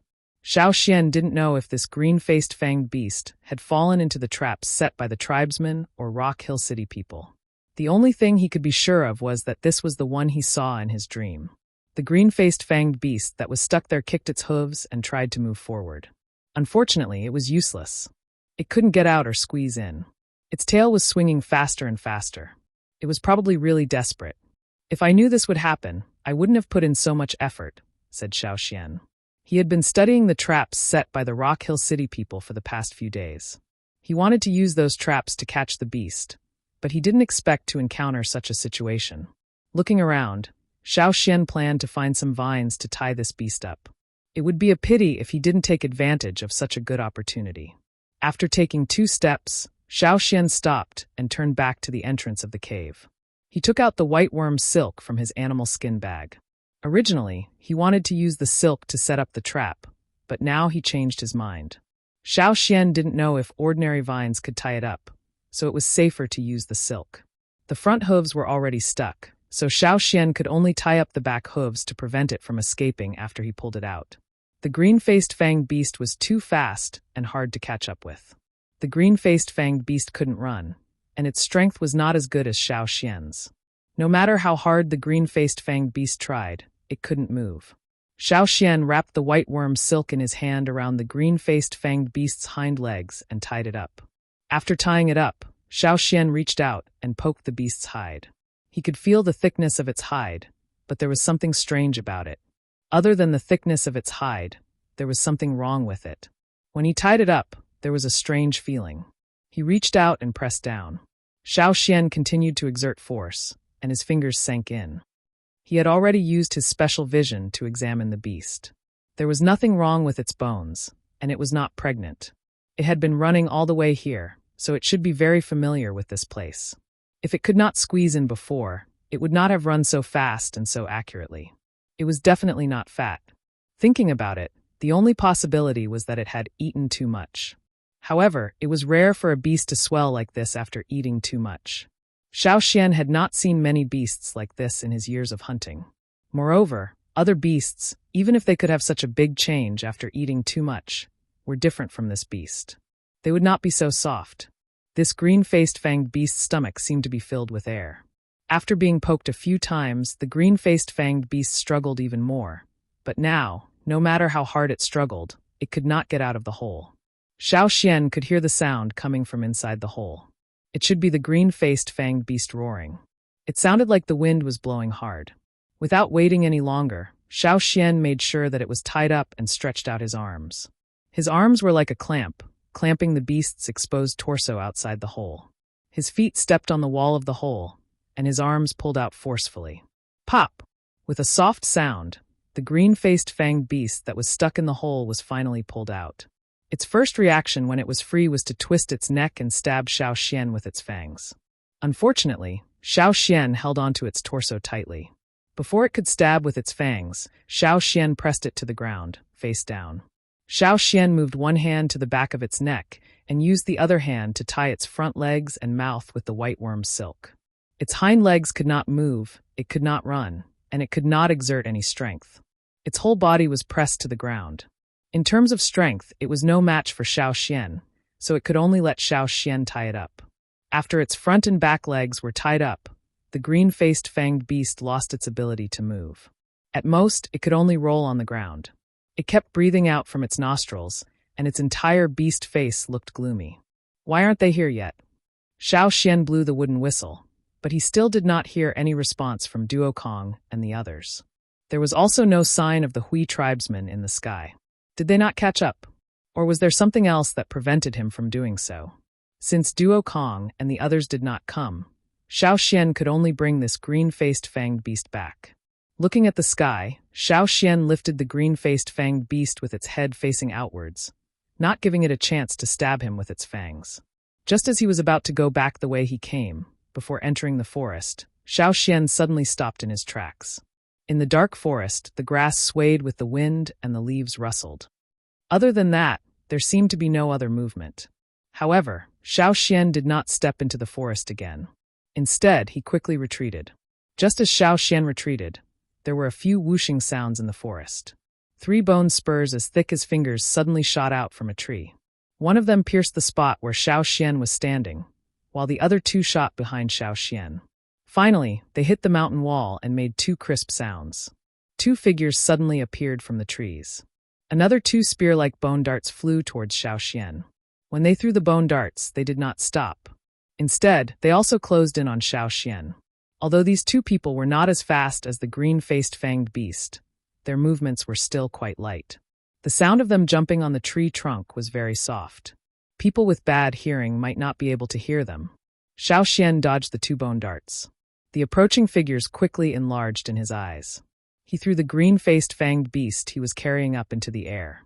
He held the sword in his other hand and swept it out. The sword made a whistling sound as it cut through the air. It was like a raging torrent. When he was facing the green-faced fanged beast, Xiao Xian still wanted to hold back a little. However, when facing these people, his attitude was different. When Xiao Xian moved, the 2 people changed their stance. One of them jumped up while the other was still facing Xiao Xian. They blocked Xiao Xian's sword. Clang! In the ear-piercing sound of metal hitting metal, the trembling sword reflected countless rays of light from Yangguang. It was as if a ball of light had suddenly exploded on the sword. The person who blocked Xiao Xian's sword had heard of the Yanjiao people's great strength before. He had also heard of the Yanjiao people's way of doing things. However, when he actually faced it, he clearly felt it. This sword with a sharp momentum brought about a brutal impact. It felt like the sword in his hand was about to be shaken out of his hand. However, the person's reaction was fast. When he blocked the sword, he was already prepared to retreat. He used the force of the rebound to retreat. After swinging his sword, Xiao Xian did not look at his opponent. Instead, he raised his hand and grabbed the tail of the green-faced fanged beast as if he had already planned it. When he threw the beast, he used force to make it head up and tail down. Above, the person who was about to touch the green-faced fanged beast suddenly found that the target that was thrown up was pulled back. Chapter 548. After pulling the prey back, Xiao Xian grabbed the green-faced fanged beast's tail and swung it at the person. On the beast's head, the long fangs were facing forward. Xiao Xian was using it as another weapon. Seeing that the target had been pulled back, the person realized the danger and twisted his body in the air. His waist and his entire chest quickly caved in. In an incredible way, he suddenly bent into an arc as if he had no bones. The green-faced fanged beast that was swung by Xiao Xian almost scratched the person's chest. However, one of the person's arms was not spared and was scratched by the fangs. According to the distance, even if it was a scratch, it was not a big wound. It was much less dangerous than being stabbed in the chest. However, the sudden pain from the wound on his arm made him pause when he landed on the ground. No, they had been through a lot. Most of the time, even without looking at the wound, they could guess what kind of wound it was. The size, depth, and how much blood would flow. However, what happened just now should have been a small wound. Why did it hurt so much? It was as if the wound had suddenly exploded. Before they could look, Xiao Xian swung his arm again, and the person retreated. Their target was the green-faced fanged beast, and it had to be alive. This was the condition set by the Shi family in Rock Hill City. Therefore, they could be merciless when they attacked Xiao Xian, but they still had to be careful when facing the green-faced fanged beast. This way, they would appear to be restrained and would not be able to use too much force. Xiao Xian also saw their concerns and continued to use the green-faced fanged beast as a weapon. Seeing that Xiao Xian actually used such a method, the 2 people cursed in their hearts. The Yanjiao people were really scheming. If Xiao Xian knew what they were thinking, he would definitely scoff. A thief who specialized in stealing other people's work had the nerve to talk about other people? Moreover, this was no longer stealing, this was a blatant robbery. Even more despicable. I've worked so hard to find this one. Do you think it was easy? You want to steal my prey? The green-faced fanged beast was completely used by Xiao Xian as a meteor hammer. Rumble, rumble, rumble, rumble, puff. One of them couldn't dodge in time, and his shoulder was pierced by the fangs of the green-faced beast. Although he tried his best to dodge, the fangs still pierced him half a finger deep.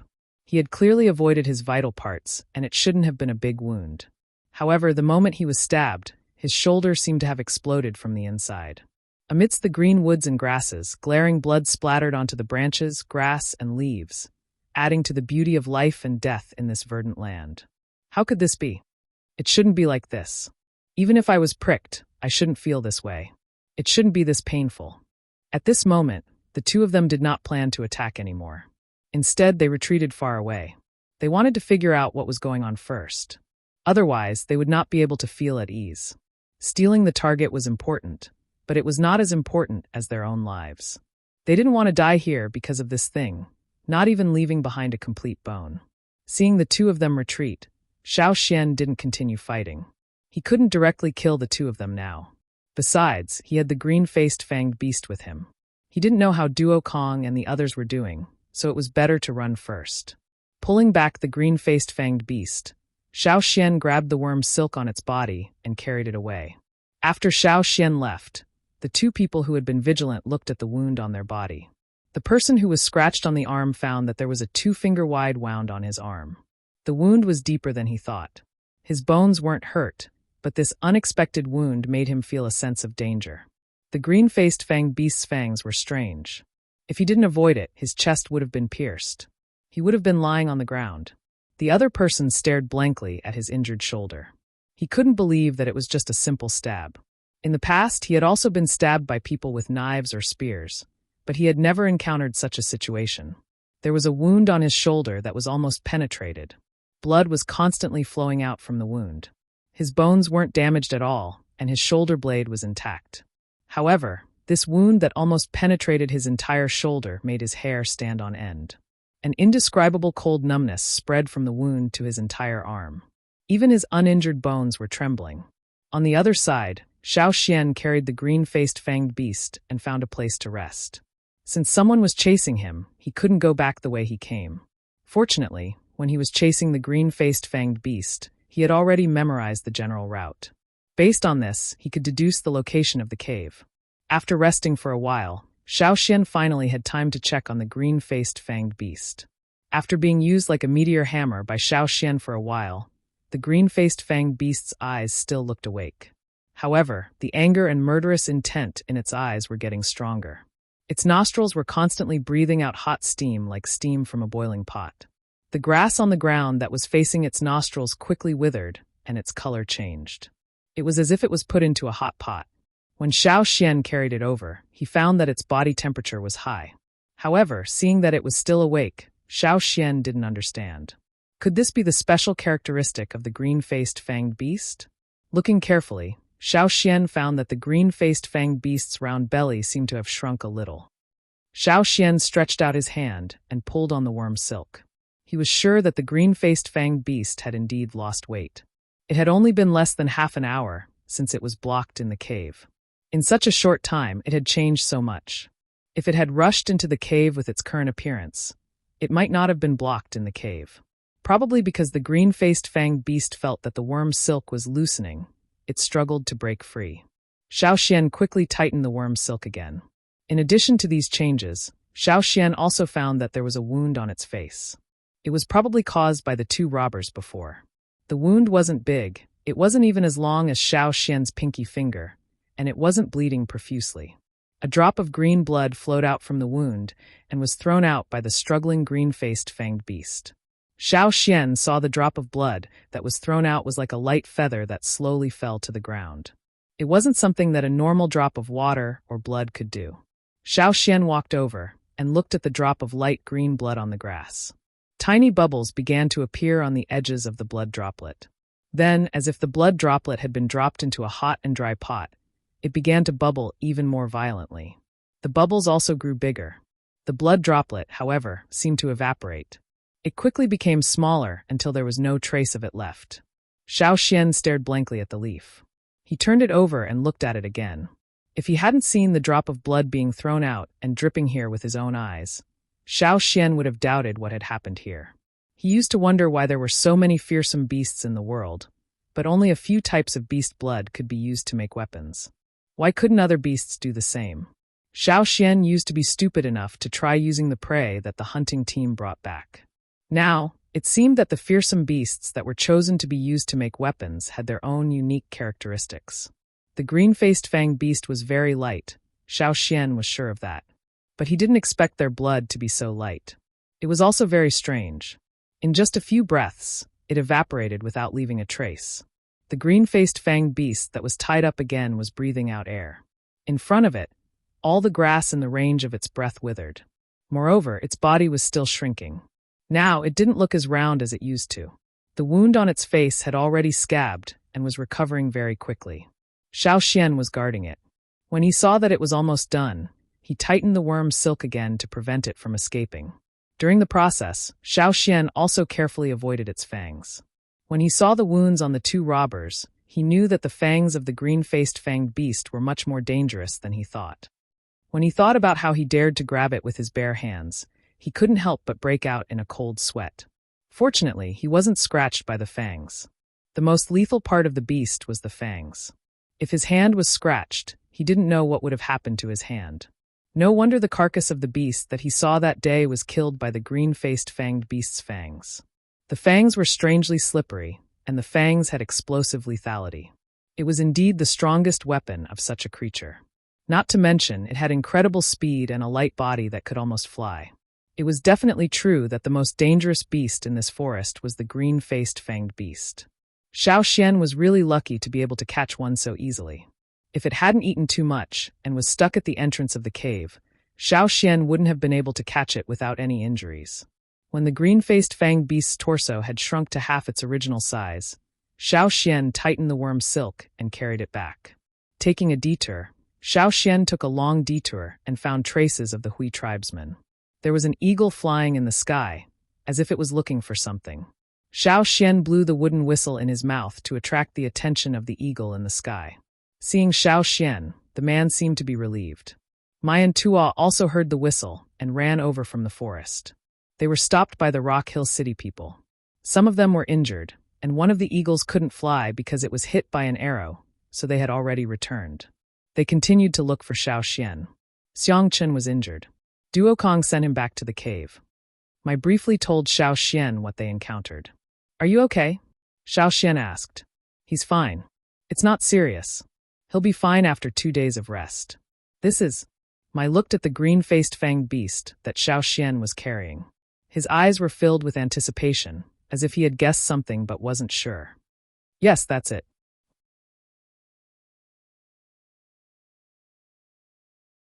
Chapter 549. Knowing that Xiao Xian had caught the green-faced fanged beast, Mai and Tua were so excited that their faces turned red. They couldn't wait to bring it back to their tribe to test if it really had magical properties.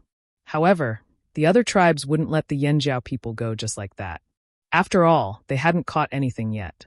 Originally, Mai wanted the Hui tribe to bring Xiao Xian back. If they flew in the sky, it would be faster and there would be fewer obstacles. However, the giant mountain eagle didn't want to cooperate at all. As soon as Xiao Xian approached it with the green-faced fanged beast, it screamed and ran away. No matter how the Hui tribe tried to calm it down, it was useless. The giant mountain eagle had always been repulsed by this area. When it rested, it would fly to another place to rest. Now it was even more repulsed by the green-faced fanged beast. In the end, Xiao Xian chose to go back with Mai and the others. On the way back, they met a group of people from Rock Hill City. However, Xiao Xian and the others didn't want to fight with them. They just wanted to bring the beast back to the cave as soon as possible. Therefore, they tried their best to avoid the group of people. They ran too fast, and the group of slaves couldn't catch up to Xiao Xian and the others. Xiao Xian wrapped the green-faced fanged beast in leaves and vines, only exposing its nostrils and fangs. When the slaves saw this, they were only suspicious. They weren't sure, so they didn't chase after them. Ever since they came to this forest, the people from Rock Hill City and the tribesmen hadn't had any real conflicts. They were all saving their strength to look for the green-faced fanged beast.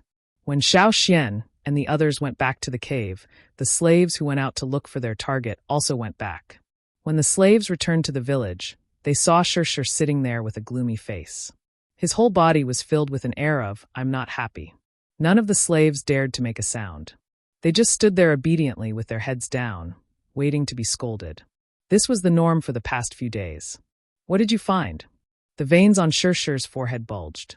His voice was as heavy as a heavy rock, about to crush anyone who heard it.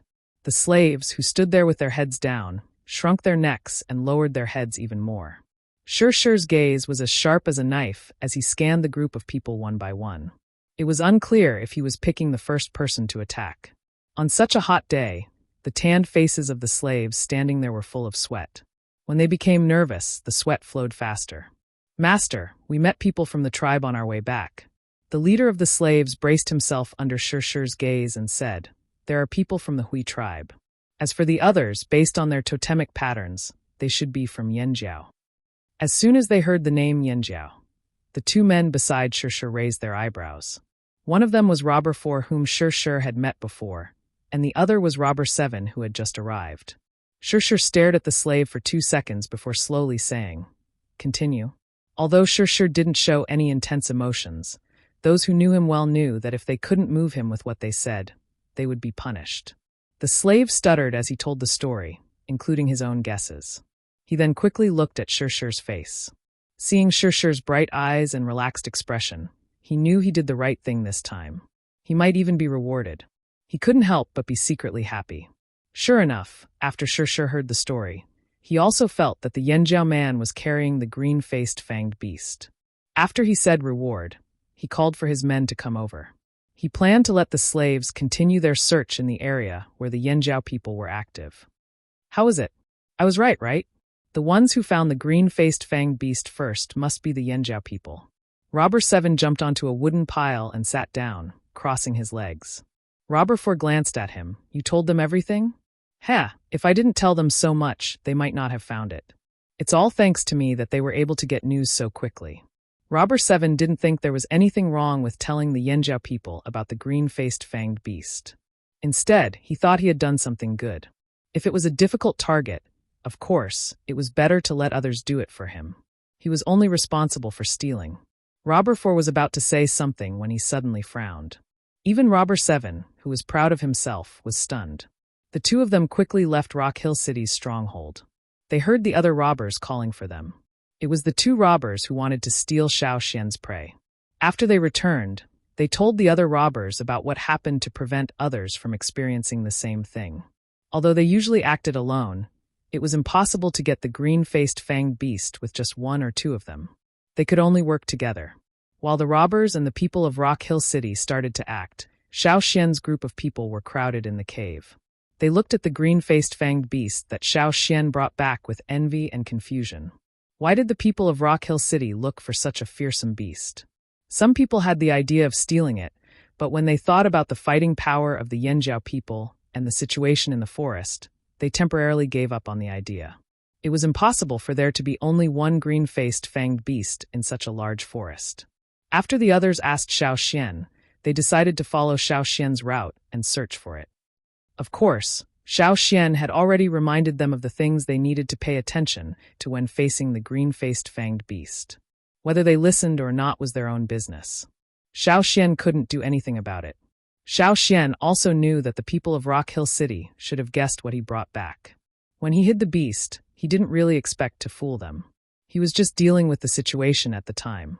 The slaves would definitely report this to their slave masters. After the slave masters guessed, they would also take action. "I don't know if the people of Rock Hill City will come and steal it," Mai said. "I'll go add a few more traps to prevent them from sneaking up the mountain." However, to the surprise of the robbers and the tribesmen, the people of Rock Hill City didn't steal the green-faced fanged beast that Xiao Xian caught. Instead, they brought people to the place where Xiao Xian caught the beast. Surprisingly, they did encounter one nearby. However, the green-faced fanged beast was too fast. In the end, it went into a cave. Shirshir sent people in, but not long after they entered, they heard a scream and blood spurting out. After that, there was no more sound. Since he couldn't send anyone in, Shirshir ordered his men to release smoke. They burned a lot of grass that emitted a strong, pungent smell at the entrance of the cave and blew it into the cave. But in the end, they still couldn't force it out. They didn't know if there were other caves. Since they couldn't catch it, Shirshir ordered people to set up many traps around the area. Not only on that mountain, but also on the surrounding mountains. Xiao Xian had sneaked over to investigate before. Looking at the people of Rock Hill City, they were planning to go all out. Their goal wasn't one or two green-faced fanged beasts, but more. That was why they didn't steal the beasts from the tribesmen. Instead, they left people to make other arrangements. Bang! Bang! Bang! The sound of knocking echoed in the forest. Shir wanted to use the sound to force out the beasts hiding in the mountains. Shir had no other choice. The records left by his ancestors only said that green-faced fanged beasts weren't easy to catch, but they didn't say that they were hard to find. The only reason he set up camp there was to catch more. But now, he couldn't even find one. If he kept searching like this, when could he go back? It had been almost 200 years since anyone came to catch them. Logically speaking, there should be more of them. Why couldn't he see them?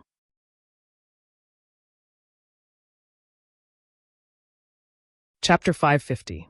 Even at night, the knocking sounds didn't stop.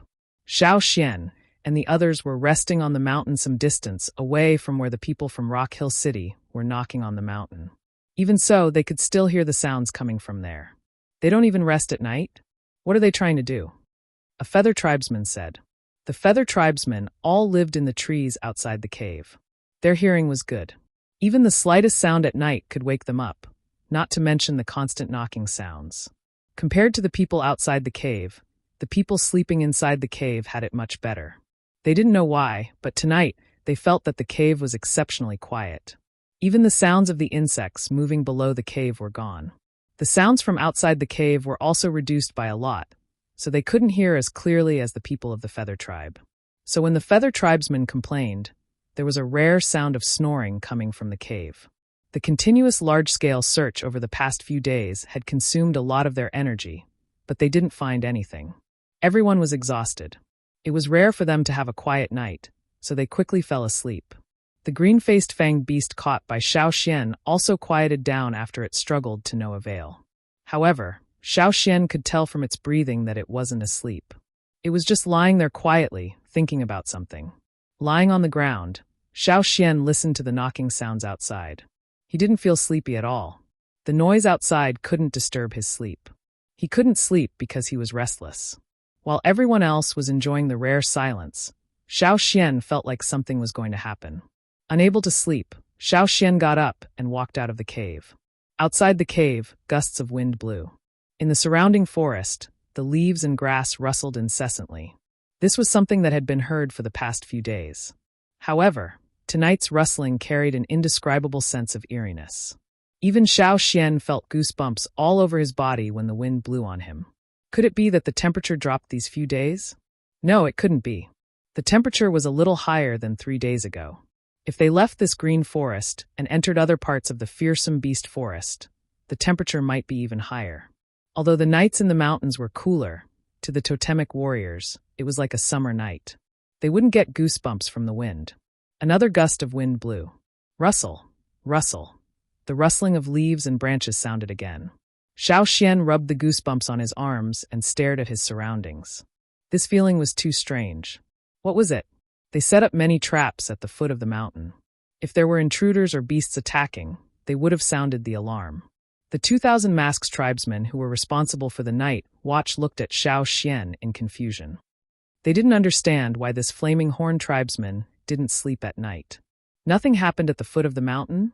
Xiao Xian asked the 2 night watchers. No. The one who spoke was a warrior from the 1,000 Masks tribe called Feiyu. Xiao Xian had seen this person a long time ago. When Xiao Xian went out with the Pu tribe's expedition team, he had seen this person and had a short fight with him. Feiyu looked at Xiao Xian. Elder Xiao Xian, did you notice something? He knew that the Yanjiao people were more sensitive to the changes in the forest than others. So, after hearing Xiao Xian's question, he asked. In the past, Feiyu dared to fight with Xiao Xian. But now, he knew that he was no match for this man of the same age. They had indeed ignored the Yanjiao people during their trip to the desert. But now, no one could ignore this tribe. Not yet. Be careful tonight. Pay attention to the movements at the foot of the mountain, said Xiao Xian. Hearing this, Feiyu and the other warrior from the 1,000 Masks tribe trembled. This Yanjiao person definitely wouldn't say this for no reason. They didn't like the Yanjiao tribe, but they had to admit that in this forest, the Yanjiao people were indeed more sensitive than them. Since he said this, there must be a reason. The knocking sounds from afar did not stop. Just as Xiao Xian thought, the people from Rock Hill City seemed to be in a hurry. Why was this? Rock Hill City had already become the ruler of the desert. The tribesmen were no threat to them. They could still rule the desert safely. Why were they in a hurry to act? Was it to strengthen their position? Or was it to prepare for something else? Perhaps it wasn't just the tribesmen who felt a strange sense of danger. Even the ruler of the desert, Rock Hill City, was anxious. What did this weather anomaly mean? While Xiao Xian was looking around in confusion, on a mountain in the distance. At night, the mountain was lit with fire, and the white water moonstones glowed brightly. Shirshir brought 2/3 of his people over. He ordered the slaves to knock on the mountain in front of them nonstop. In the notes left by their ancestors, it was recorded that the green-faced fanged beasts liked to sleep in the grass, but preferred to nest in caves. Many times, there were even several beasts hiding in caves on the same mountain. This was where the green-faced fanged beast they were hunting was hiding. He wanted to use the knocking sounds to scare the green-faced fanged beast out. While they were knocking on the mountain, the traps were set up in other directions. No matter which direction the green-faced fanged beast came out, it would meet the people guarding there or the traps. Bang bang! As the hammers hit the mountain again and again, the rocks at the entrance of the cave flew everywhere. "Master, I think there's a sound," said a slave. Shirshir was resting with his eyes closed. When he heard this, a smile finally appeared on his gloomy face. It was just as he expected. The green-faced fanged beast hiding inside could no longer be hidden. Shirshir ordered the slaves to stop hammering and listen carefully. The entrance of the cave was not big. Because of the hammering of the slaves, more than half of it was blocked by the falling rocks. At this moment, the sound of breathing could be heard from the half-covered cave. Once the green-faced fanged beast started to move, it meant that it couldn't take it anymore and would come out. For a beast that liked to move around at night and sleep during the day, blocking it in the cave at night and hammering to create noise was simply torture. With the green-faced fanged beast's bad temper, it would be strange if it could endure it. The smile on Shirshir's face deepened. He signaled the slaves outside to get ready. In the blink of an eye, the sound of panting suddenly became close at hand. The slaves guarding the entrance of the cave had already pulled up the vines in their hands. The resilient vines became stronger after being mixed and soaked. The people of Rock Hill City used these vines to weave hunting nets and set up most of the traps with these vines. These were the experiences of the ancestors of Rock Hill City. Shirshir was not worried that the green-faced fanged beast would break the vines. With a bang, the rocks that blocked most of the entrance of the cave exploded, and a figure rushed out. The figure was so fast that the slaves at the entrance of the cave could not see its face clearly. They could only feel that its whole body seemed to be breathing, and the air around it was exploding. The green-faced fanged beast that rushed out of the cave was caught by the vines outside. Its fangs could cut the vines, but the other vines that were tied to its body could not be pierced by its two strange fangs. The slaves quickly tied up the green-faced fanged beast that rushed into the net. No one touched the two long fangs. Shirshir knew very well what their most powerful attack was. Even if this was his first time seeing a green-faced fanged beast alive. Shirshir's gloomy mood for the past few days finally cleared up. Just as he was about to say something, he suddenly heard a scream from the side. A cold, murderous aura was like an invisible spear, pointing directly at him. Without much time to think, Shirshir jumped up and dodged. A figure suddenly rushed out from the forest beside him. To be exact, it rushed out from the ground in the forest beside him. The grass there was too deep and covered a cave there. Something had crashed into the cave, and a part of it had collapsed. Layers of soil, rocks, and thick grass covered the cave well. Otherwise, the people of Rock Hill City would have discovered it. The sudden appearance of the figure did indeed catch Shirshir off guard. The figure that rushed over quickly moved up and down as it ran. The sound of the wind was like the howl of a beast in the night. It was also like a raging gust of wind. The grass around it was swaying in the same direction. In the face of such a sudden attack, Shirshir was able to dodge, but the slave standing there was not so lucky. He had already picked up his weapon and wanted to block the violent attack. Bang! A cloud of blood spurted out from the slave's arms holding the broadsword. Blood spurted out from every pore on his body. Under the bulging muscles, the veins and nerves were protruding as if they were going to jump out of his flesh. The slave who blocked the attack felt a numbing pain in his arms. He almost lost his grip on the broadsword. The gust of wind that followed this blow pulled the muscles on his face back, and the protruding bones made his entire face look strange. Catch it! Shirshir did not care about the slave. Seeing another green-faced fanged beast, he was even more delighted. He quickly ordered the slaves to catch it. Ah! A scream came from not far away. It was from the people who were lying in ambush on the other side of the mountain. Could it be there were more over there? Shirshir was getting more and more excited. Great! This time he might be able to bring back more green-faced fanged beasts. In the past, every time his ancestors came, they only brought back 2 or 3. It was not enough, far from enough. Great, catch them all. I'll catch as many as they come. However, what happened next was beyond Shirshir's expectations. On the mountain, the sounds of the people lying in ambush from all 4 directions indicated that there were green-faced fanged beasts in the area. Not only that, the people at the foot of the mountain also blew their whistles. There were also whistles coming from the mountain next to them. What was going on? What the hell was going on? Why did they all appear at once? It was rare to see even one of them before. Did they knock on the mountain? Were these green-faced fanged beasts hibernating underground? But on such a hot day, how could they hibernate in winter?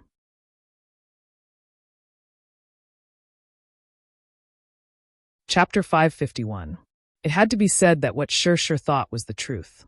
Green-faced fanged beasts were very punctual. They would hunt for food at night and find a comfortable bush to sleep in during the day. They were also very regular throughout the year. During the cold winter, it would also snow in the forest. Green-faced fanged beasts did not like snow. They would hibernate like bears. In order to keep warm, they would squeeze into the same mountain and hibernate together.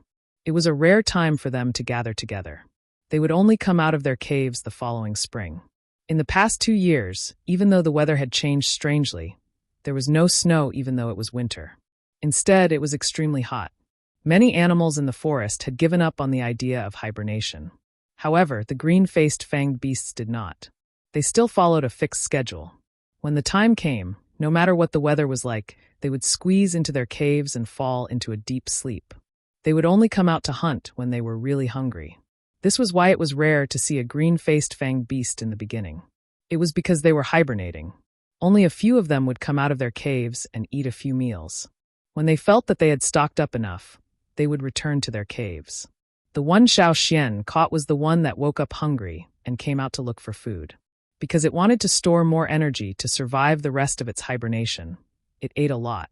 If Xiao Xian didn't find it, it would continue to eat for 2 more days. After absorbing the energy, its body shrank back to its original size, and it would enter the cave to hibernate again. At this time, most of the green-faced fanged beasts were actually hibernating in the caves in the mountains. Shirshir's knocking sound not only forced the green-faced fanged beast out of hiding, but it also woke up the other green-faced fanged beasts. To a certain extent, he did have the effect of knocking on the mountain. Unfortunately, the effect was too great, so he couldn't take it down easily. The green-faced fanged beasts that were awakened from their sleep had an even worse temper. The first thing it did when it came out was to hit the slave with its most violent attack ever since it woke up. There were hunting nets, but there were too many green-faced fanged beasts, so it was not easy to catch them. The continuous screams meant that the capture was not successful.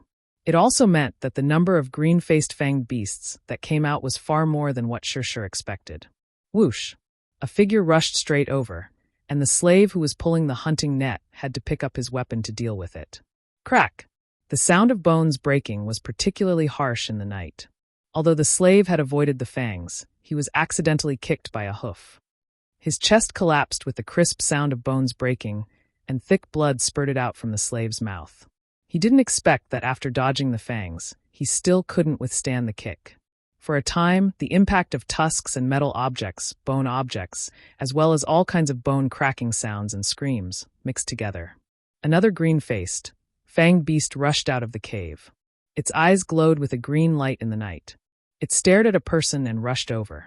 Its body floated up like a cannonball. When it stepped on the grassless ground, a cloud of dust rose and blurred the night vision. Clang! Its sharp fangs collided with Shirshir's sword. Shirshir felt as if he was suddenly pumped with air from his wrist to his elbow.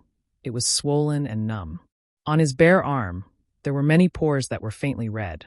If Shirshir wasn't stronger than the slave from before, this collision would have caused his entire arm to spurt out blood. A strong wind blew in his face. Sure, who blocked the attack, lost his balance and took a few steps back before he could stabilize himself. Clear footprints were left on the ground. Seeing that the green-faced fanged beast that had just attacked retreated and was planning to attack again, Sure's face turned pale. Large beads of sweat rolled down his forehead. The temperature at night seemed to be rising. Sure's back was soaked with sweat. He didn't know if it was because of the heat or because he was anxious. While looking around nervously, Sure's mind raced as he tried to think of a solution. There were more and more green-faced fanged beasts. Although he did hope to find more of them, it didn't mean that more was better. If there were too many of them, it wouldn't be luck, it would be a disaster. If he couldn't handle it, what should he do? Run. What else could he do but run? Was he going to pick a fight with these hot-tempered fellows? Go back, Sure shouted. At the same time, he held a wooden whistle in his mouth and blew it with a specific rhythm. The other slaves heard Sure's whistle and knew what to do. Pulling up a green-faced fanged beast that was tied up, Sure asked the slaves to cover him and ran down the mountain. As he ran, he didn't forget to shout to the slaves, "Anyone who catches a green-faced fanged beast will be heavily rewarded. You can even be promoted." Hearing about the rewards, some of the slaves were already tempted. Although these green-faced fanged beasts weren't easy to catch, they were willing to take the risk for the reward. When they heard that they could be promoted, their eyes lit up. A slave who wasn't willing to be promoted wasn't a good slave. What was the difference between a slave who couldn't be promoted and a stone in the desert? This was the result of the masterful brainwashing of the slave masters of Rock Hill City. Under the influence of servility, the slaves wouldn't betray them. The bait that was spread out gave the slaves hope and made them willing to pay the price for it. Other than here, there were also figures coming out from hidden caves in the nearby mountains. The hissing sound of their breathing told of their anger. In the dark night, the shadows of the trees merged into one.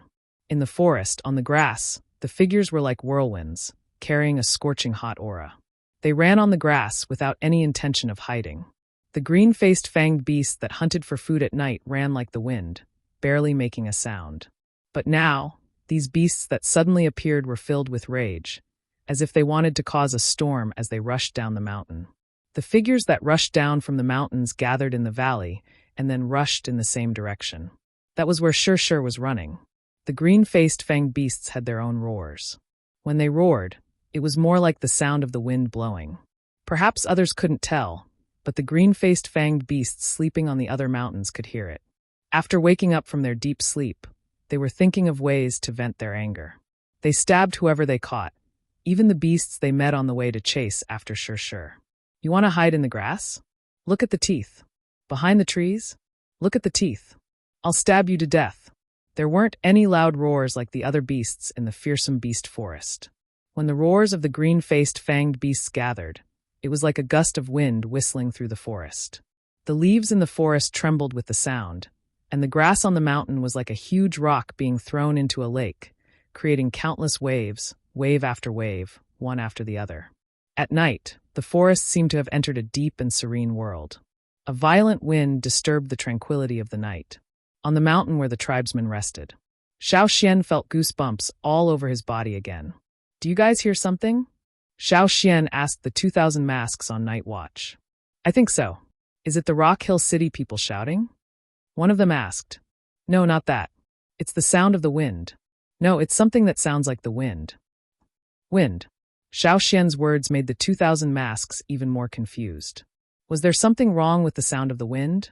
Whoosh! There was also a sound that sounded like the wind blowing in the cave. The three of them looked at the cave at the same time. "Is it that?"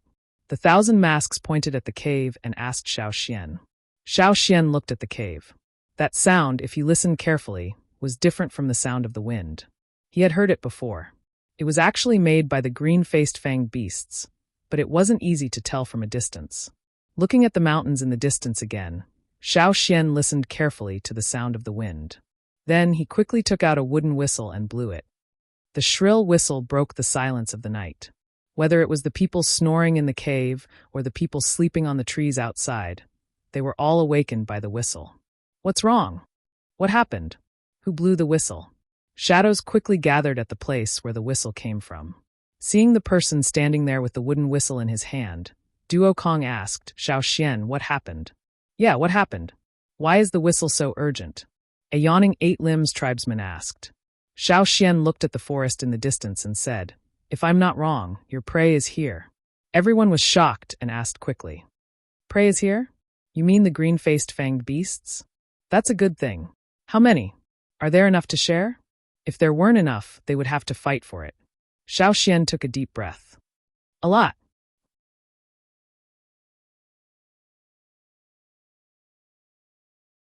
Chapter 552. Xiao Xian's words made the people of several tribes go wild with joy. They came all the way to this dangerous place just to find the green-faced fanged beast. No matter what it was used for, they had to get what the slave masters were trying so hard to find.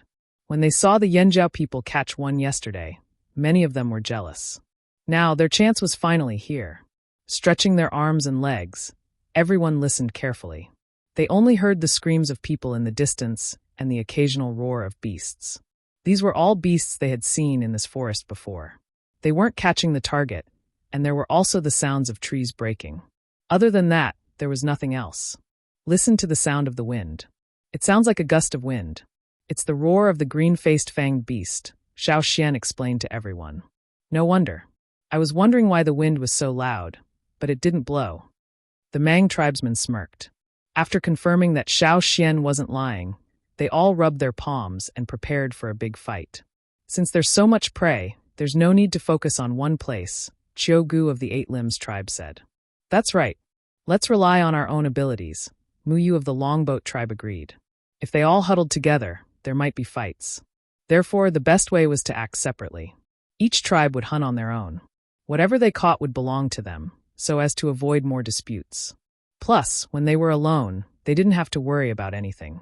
They could do whatever they wanted. The other tribes expressed their thoughts, while the Yanjiao people looked at Xiao Xian. They had to listen to Xiao Xian on this trip. Xiao Xian gestured for them to calm down, then said to the happy tribes, There is indeed a lot of prey, but that's not necessarily a good thing. At the same time, I have to remind everyone that the green-faced fanged beast isn't that easy to catch. I've already told everyone what to pay attention to. Be careful. Don't complain when you suffer heavy losses. Don't worry, we won't blame you. On the contrary, we have to thank Elder Xiao Xian for reminding us. Otherwise, we wouldn't have known where the prey was, Gu Ji of the Feather tribe smiled. They were now focused on how to catch the green-faced fanged beast. Although they listened to Xiao Xian's reminder, they didn't think it was that scary. Ever since they entered the fearsome beast forest, they had encountered all kinds of beasts in the forest. The green-faced fanged beast that Xiao Xian caught didn't seem that strong. He had finished what he wanted to say. Xiao Xian couldn't care less about what others thought of him. All the tribes had already started to prepare. Although it was still night time, the enthusiasm to catch the green-faced fanged beasts was still high. Everyone held the water moon stone and used the light to chop trees and weave vines. The Eight Limbs people had already started to weave spider silk. The wind was getting closer. Xiao Xian could clearly hear the shouts of the Rock Hill City people. We're almost at the foot of the mountain, Xiao Xian said. After hearing Xiao Xian say that the sound of the wind was the roar of the green-faced fanged beast, they could tell that it was the roar of the beast. They brought the tools they had prepared and rushed down the mountain. After 3 breaths, there were only 5 people from Yanjiao and a few people from the Hui tribe left in front of the cave. The Hui tribe's giant mountain eagle wasn't good at hunting at night. They didn't plan to summon it for now. Since there were many targets, they weren't in a hurry. It wouldn't be too late to summon it when the sun was about to rise. Besides, the Yanjiao people weren't in a hurry, so they didn't need to rush. Xian, what do you plan to do? Mai asked while holding the net. There are too many green-faced fanged beasts. They're chasing the people from Rock Hill City. This place is close to Rock Hill City, so there will definitely be a few coming up the mountain. Let's try to catch a few first. We don't need to watch the big group. Xiao Xian checked the traps they set up on the mountain and made some changes. Then he arranged the operation.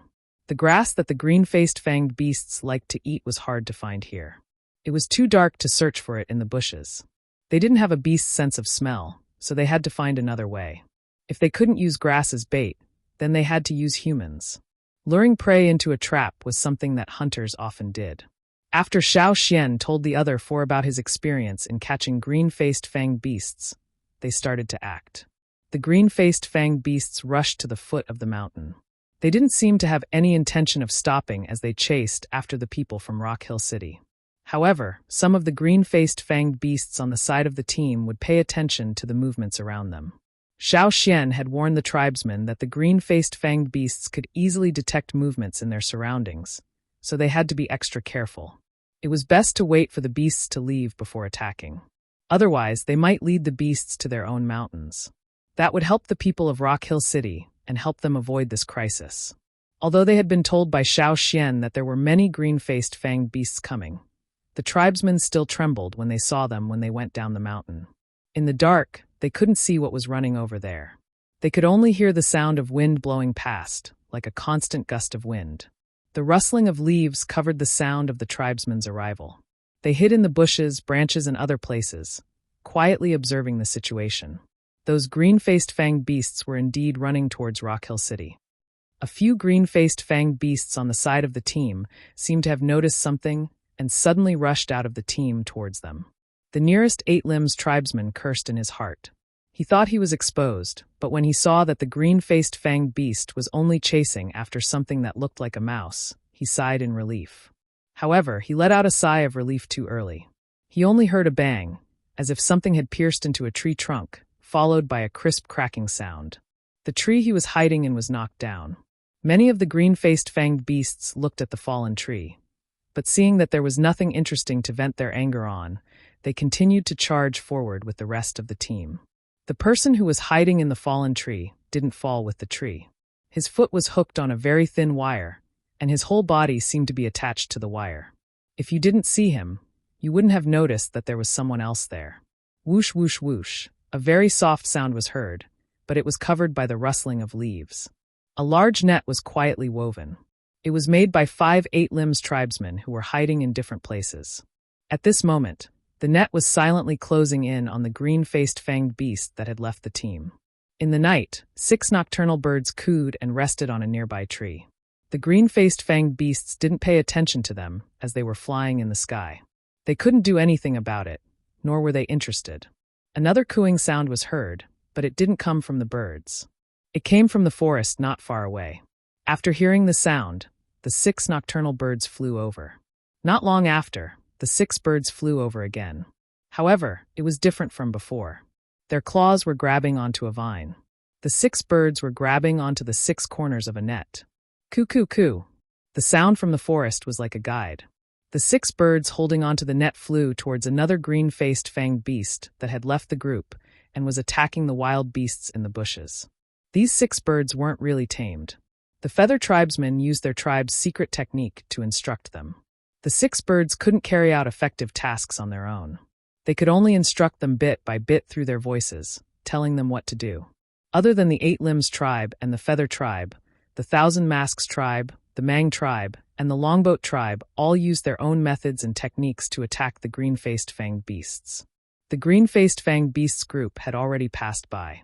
Xiao Xian led the last few beasts to the mountain, and then separated them with a few others. They lured them one by one to the traps set up.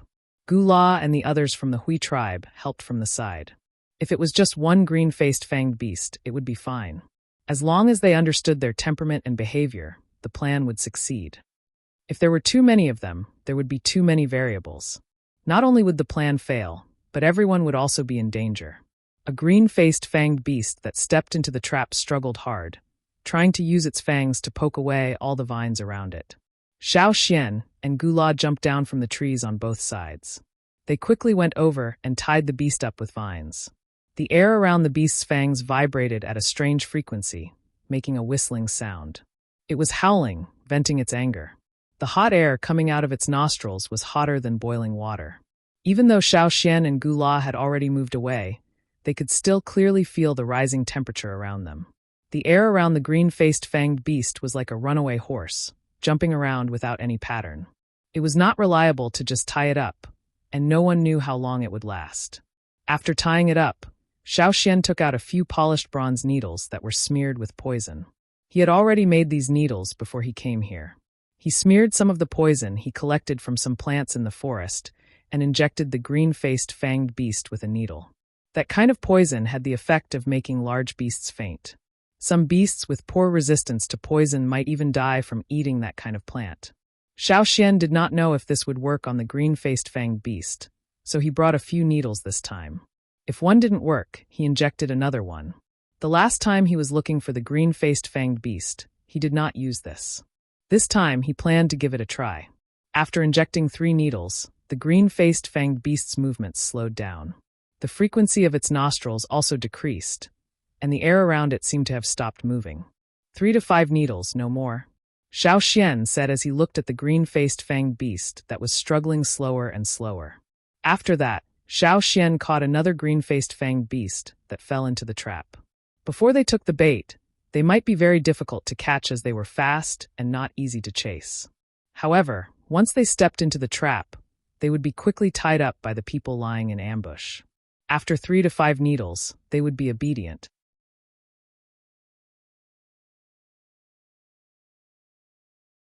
Chapter 553.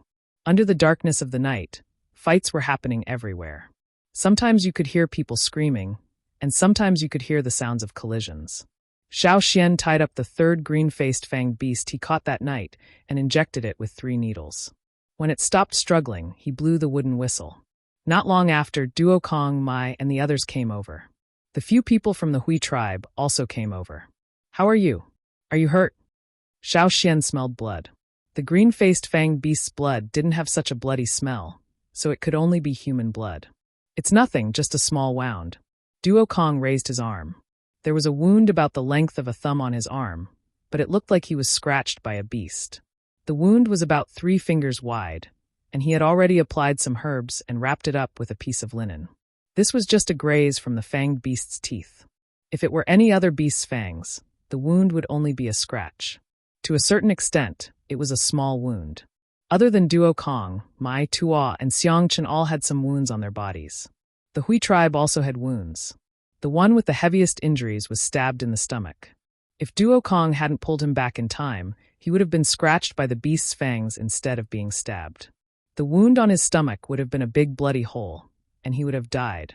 The Hui tribe's elder, He was very grateful. He secretly decided that he would continue working with Yanjiao in the future. When they returned, he would send someone to thank them. As expected, compared to the other tribes, Yanjiao was more reliable.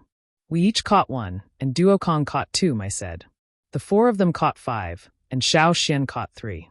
Including the one in the cave, they had 9 in total. Xiao Xian, do we continue?" Duo Kong rubbed his hands.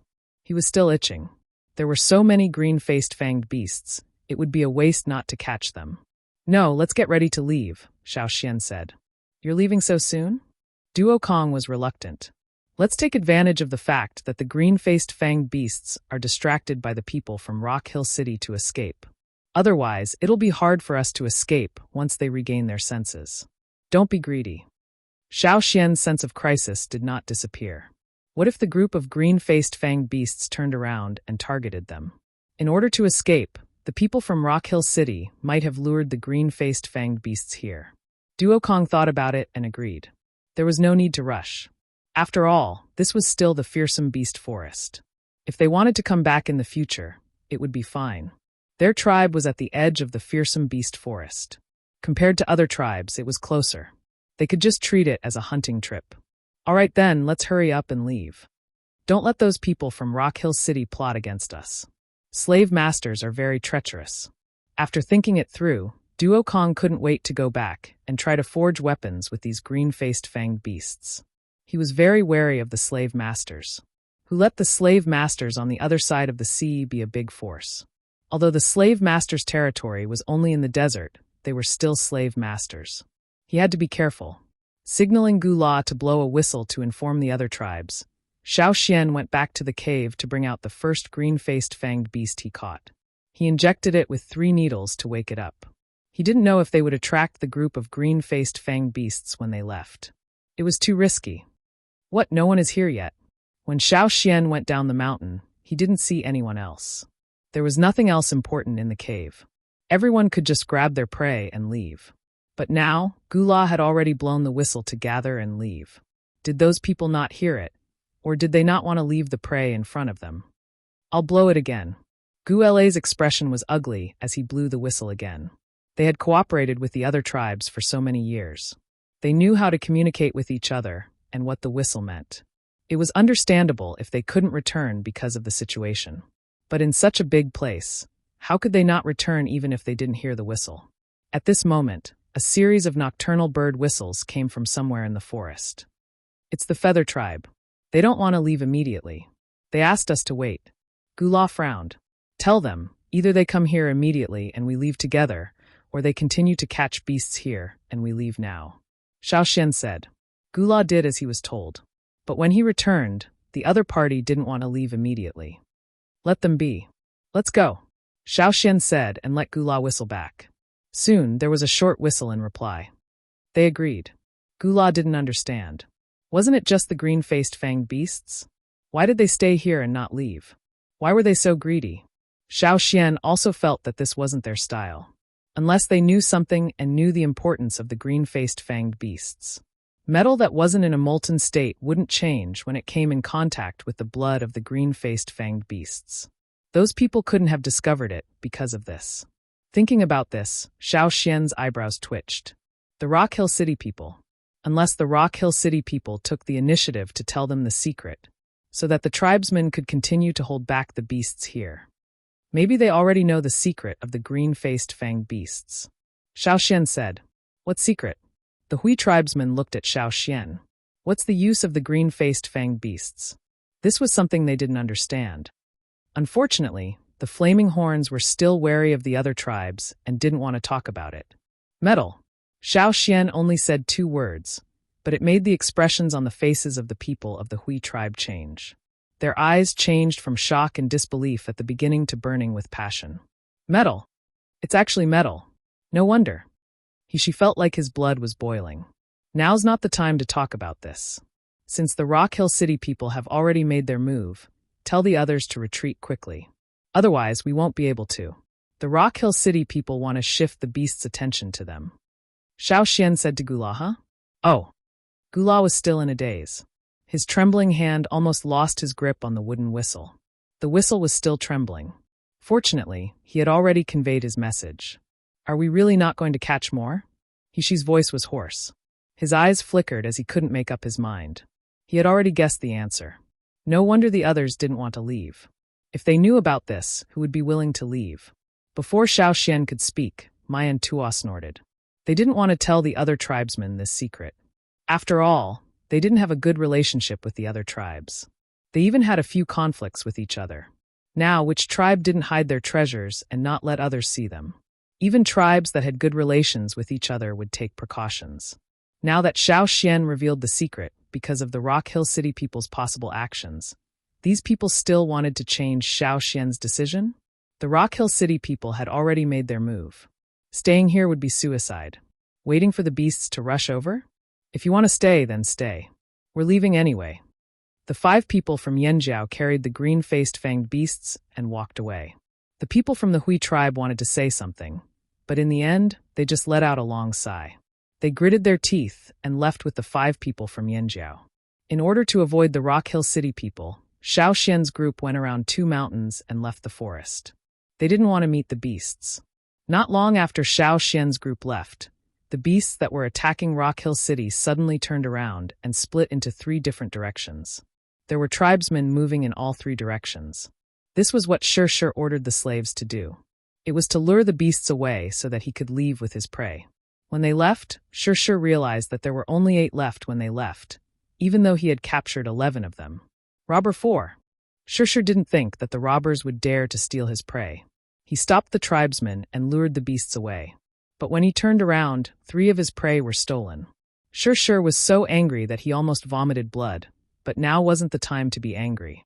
Shir brought some of the slaves and the remaining 8 beasts down the mountain in a hurry. The sky was still dark, and the smell of blood could still be smelled. There were also some sizzling sounds. The blood of the beasts that had been cut down made a steaming sound. In the end, there were only bones and teeth left. The once strongest weapon had lost its power with the death of the green-faced fanged beast. Its long fangs had turned into ordinary fangs without any special features. However, compared to the number of beasts that died, the number of slaves from Rock Hill City was much higher. When they arrived, there were close to 400 people. Now, only a little more than 100 left with Shir. Close to 200 people died in the sudden attack of the beasts. Screams of agony could still be heard even now. But Shir didn't care. The prey he brought back was more important. It was a pity that he didn't bring enough people. If he knew this would happen, he would have brought more people. 3 of his beasts were stolen. Shir was unhappy, but when he thought about how he sent people to lure the beasts to the tribesmen, he was happy. Let the tribesmen have a taste of what it felt like to be attacked by the beasts. Trying to take advantage of the chaos? No way.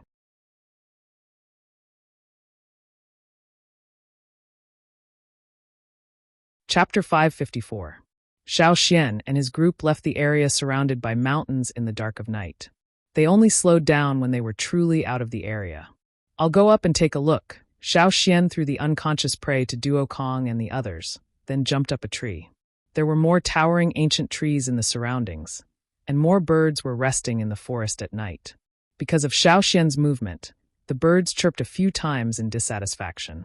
There were other nocturnal beasts moving around, and in the distance there were constant roars and fights between beasts.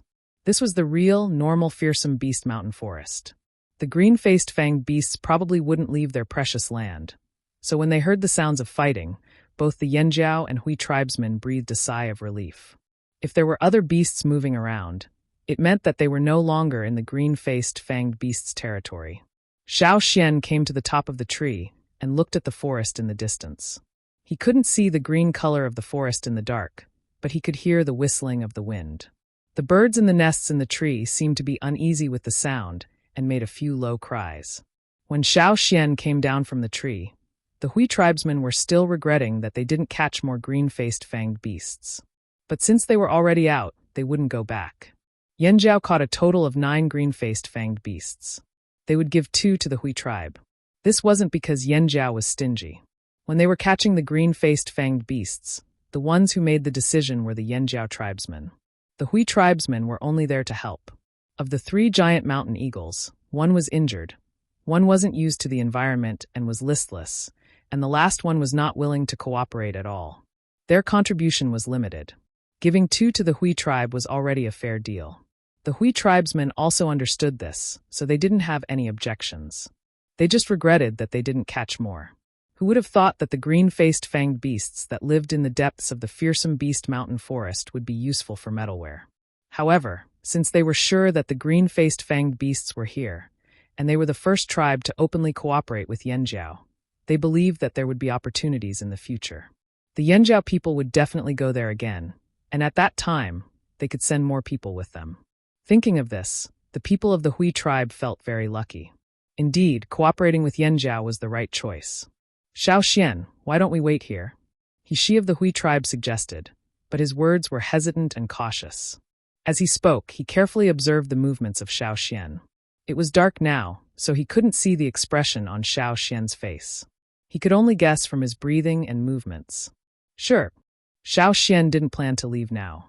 The fearsome beast mountain forest was dangerous at night. He was fine, but the others' night vision was far worse than in the daytime. Unless it was absolutely necessary, it wasn't a good idea to travel at night. They didn't dare to take out the water moon stones now, because it would attract insects and beasts. They could only find a place to hide and wait quietly. There seemed to be voices in the distance, but it wasn't the voices of the tribesmen. It should be Shir's group. They were going in a different direction from Xiao Xian, so they wouldn't meet for the time being. After waiting for a while, there was still no movement from the others. She blew the wooden whistle, but there was still no response. The dark sky began to lighten, and the day was approaching. Whoosh! Whoosh! Not far away, there was the sound of leaves swaying, as if something was running past. What's that? I whispered. The group was on alert. Whoosh! A figure quickly passed by, and the flowers that were taller than a person swayed violently. I'll go take a look. Duo Kong picked up his axe and was about to walk over. Wait! Xiao Xian stopped Duo Kong. Don't go over, guard our prey. After Xiao Xian said that, the Yanjiao tribesmen understood that it wasn't a beast lurking in the night, but someone else who wanted to steal their prey. Someone from Rock Hill City? Behind Xiao Xian, 4 Yanjiao tribesmen formed an arc to protect the 9 prey. On the other side of the prey were the Hui tribesmen. They formed a defensive circle, trapping the prey in the middle. Whoosh! The figure that was originally hiding in the forest suddenly rushed out, like a venomous snake staring coldly at its prey. It headed in the direction of Xiao Xian and the others, snaking like lightning. Its steps looked like it was gliding on the grass. Robbers! This didn't seem like the style of the people from Rock Hill City. The slaves didn't have such special abilities, and after eliminating the people from Rock Hill City, the most likely identity was that of a robber. Duo Kong and the others clenched their weapons, and the totemic power in their bodies increased instantly. Their muscles tightened, and they felt as hard as rocks. Their totemic power surged wildly, and their bones couldn't help but creak as they were ready to attack. What did the tribesmen hate the most? It was when their prey was targeted by others. They would definitely be ruthless and kill whoever they saw. However, just as Duo Kong and the rest were staring at the figure that rushed out, another figure suddenly appeared on the other side. This figure came from a completely different direction from the first one, and the timing he chose was right when everyone's attention was on the first figure. Unlike the first one, who had a murderous aura, the second one was more stealthy, like a feather that suddenly floated over. It was silent, but it was faster than a feather. The second figure leaped out. Both of his feet touched the ground continuously, but he seemed to be floating lightly, like a mayfly in the water. Every time he touched the ground, he would move several meters away. One moment, he was still there, and the next moment, he had already disappeared from his original position and appeared in another place. Therefore, when everyone's attention was focused on the first figure, the second figure approached from the other side like a ghost. The people of the Hui tribe, who were guarding the other side, didn't have time to react. Gu La, who reacted the fastest, waved his stone sword and slashed at the approaching figure. The other people of the Hui tribe followed closely behind. However, the other person was able to find a breakthrough in an instant. Under the siege of swords, axes, and spears, he broke into the circle of guards. There were 9 poisoned green-faced fanged beasts lying in a daze. Just as the black figure reached out to grab the nearest green-faced fanged beast, 3 spear darts whistled through the air and pierced towards him. The black figure had no choice but to move his hand away, but he didn't retract it. He pushed his palm against the ground and somersaulted in the air, jumping over the 3 spear darts. He wanted to attack again, but Xiao Xian's sword was already slashing towards him. "Robber 7, you're looking for death," Xiao Xian shouted. "Robber 7? It's him. It's the robber they caught and released. He still dared to come and steal Yanjiao's prey." Duo Kong and the others were furious. They should have broken his neck instead of agreeing to his deal. Robber 7, who was recognized, didn't feel embarrassed at all. He didn't even stop moving, and his thoughts of stealing prey didn't change at all. So what if they recognized me? I'm here to steal Yanjiao's prey. However, because of Xiao Xian's obstruction, the others had already reacted, and Robber 7 didn't have a chance to make his move. The person who appeared before was also blocked, and couldn't break into the defense circle to take the prey away. If the first time didn't work, then he would retreat and look for another chance. Robber 7 and his companions had the same idea. They were good at surprise attacks, and didn't want to wait for the other party to react and force their way in. Reluctantly, Robber 7 retreated from the tribesmen's defense circle and planned to escape first. However, Xiao Xian had another idea. They couldn't let them go. Robbers' actions were hard to guard against. They already had to guard against the dangers that lurked everywhere in the fearsome beast forest. Were they going to have to spare some effort to guard against robbers in the future? Even if there were other robbers who wanted to steal their prey in the future, these two, especially Robber 7, couldn't be let go.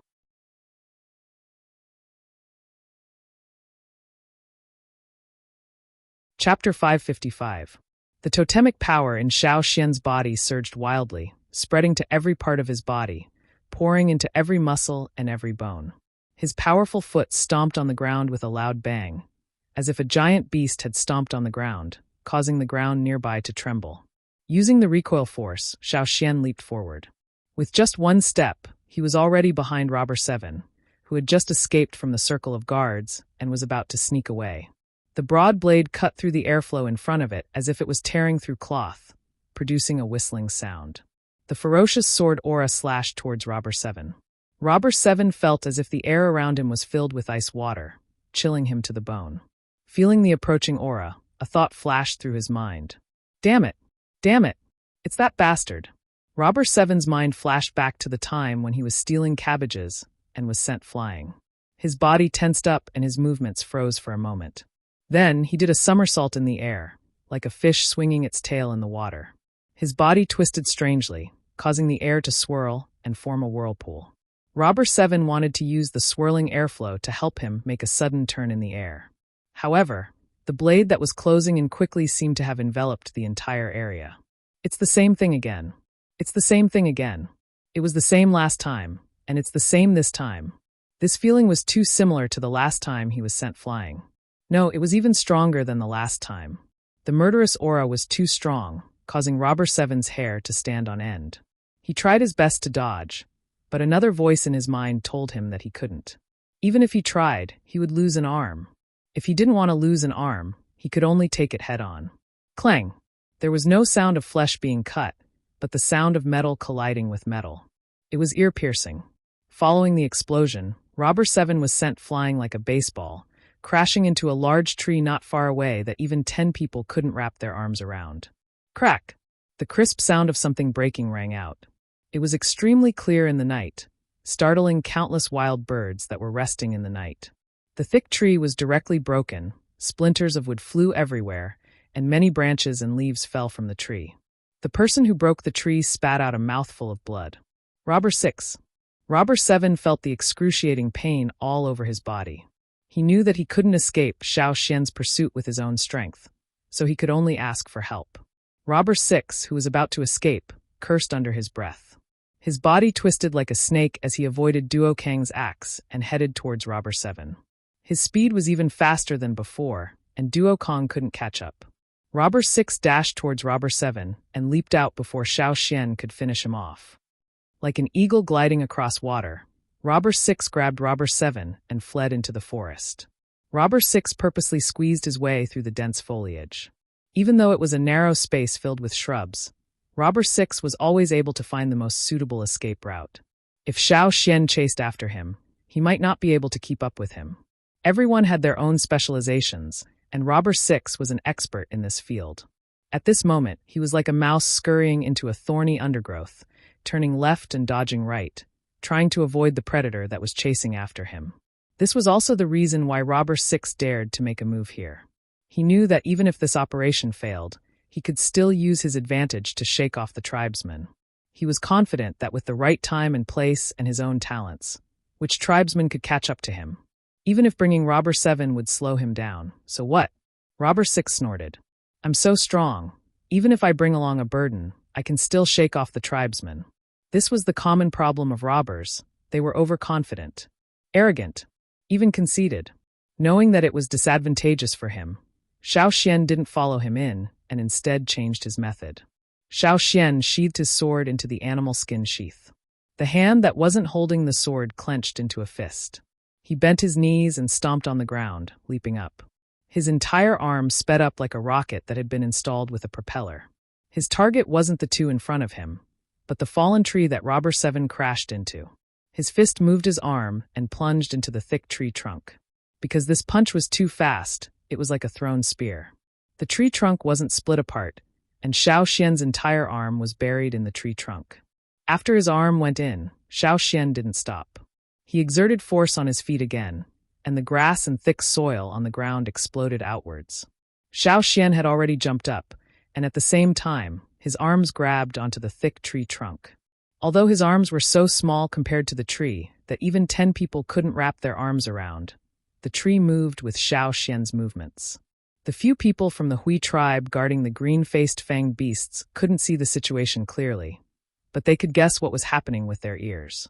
Moreover, the sky was starting to lighten, and they could see the huge shadow of the swaying tree under the sky.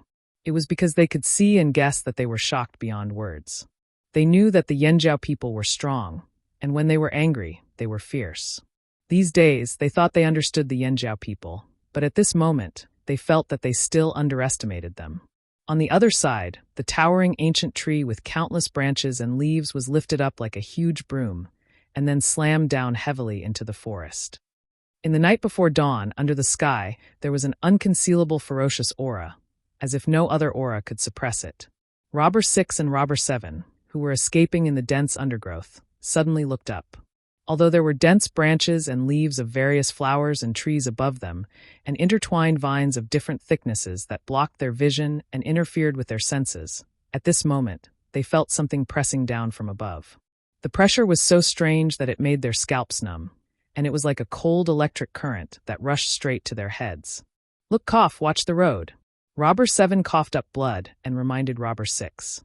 When they were looking at the sky just now, they almost crashed into the bushes in front of them. Robber 7's body was already scratched by the branches in the bushes, and his hair was messy. The pain of broken bones in many parts of his body was constantly attacking him. This feeling was too overwhelming. "I know. How much do you?" Before Robber 6 could finish his sentence, a huge boom came from above, drowning out all his words. Boom! The huge ancient tree was slammed down. Although there were other trees in the forest, and it couldn't directly hit the ground, after the trees collided with each other, countless branches were broken. Thick and thin, they fell down one after another.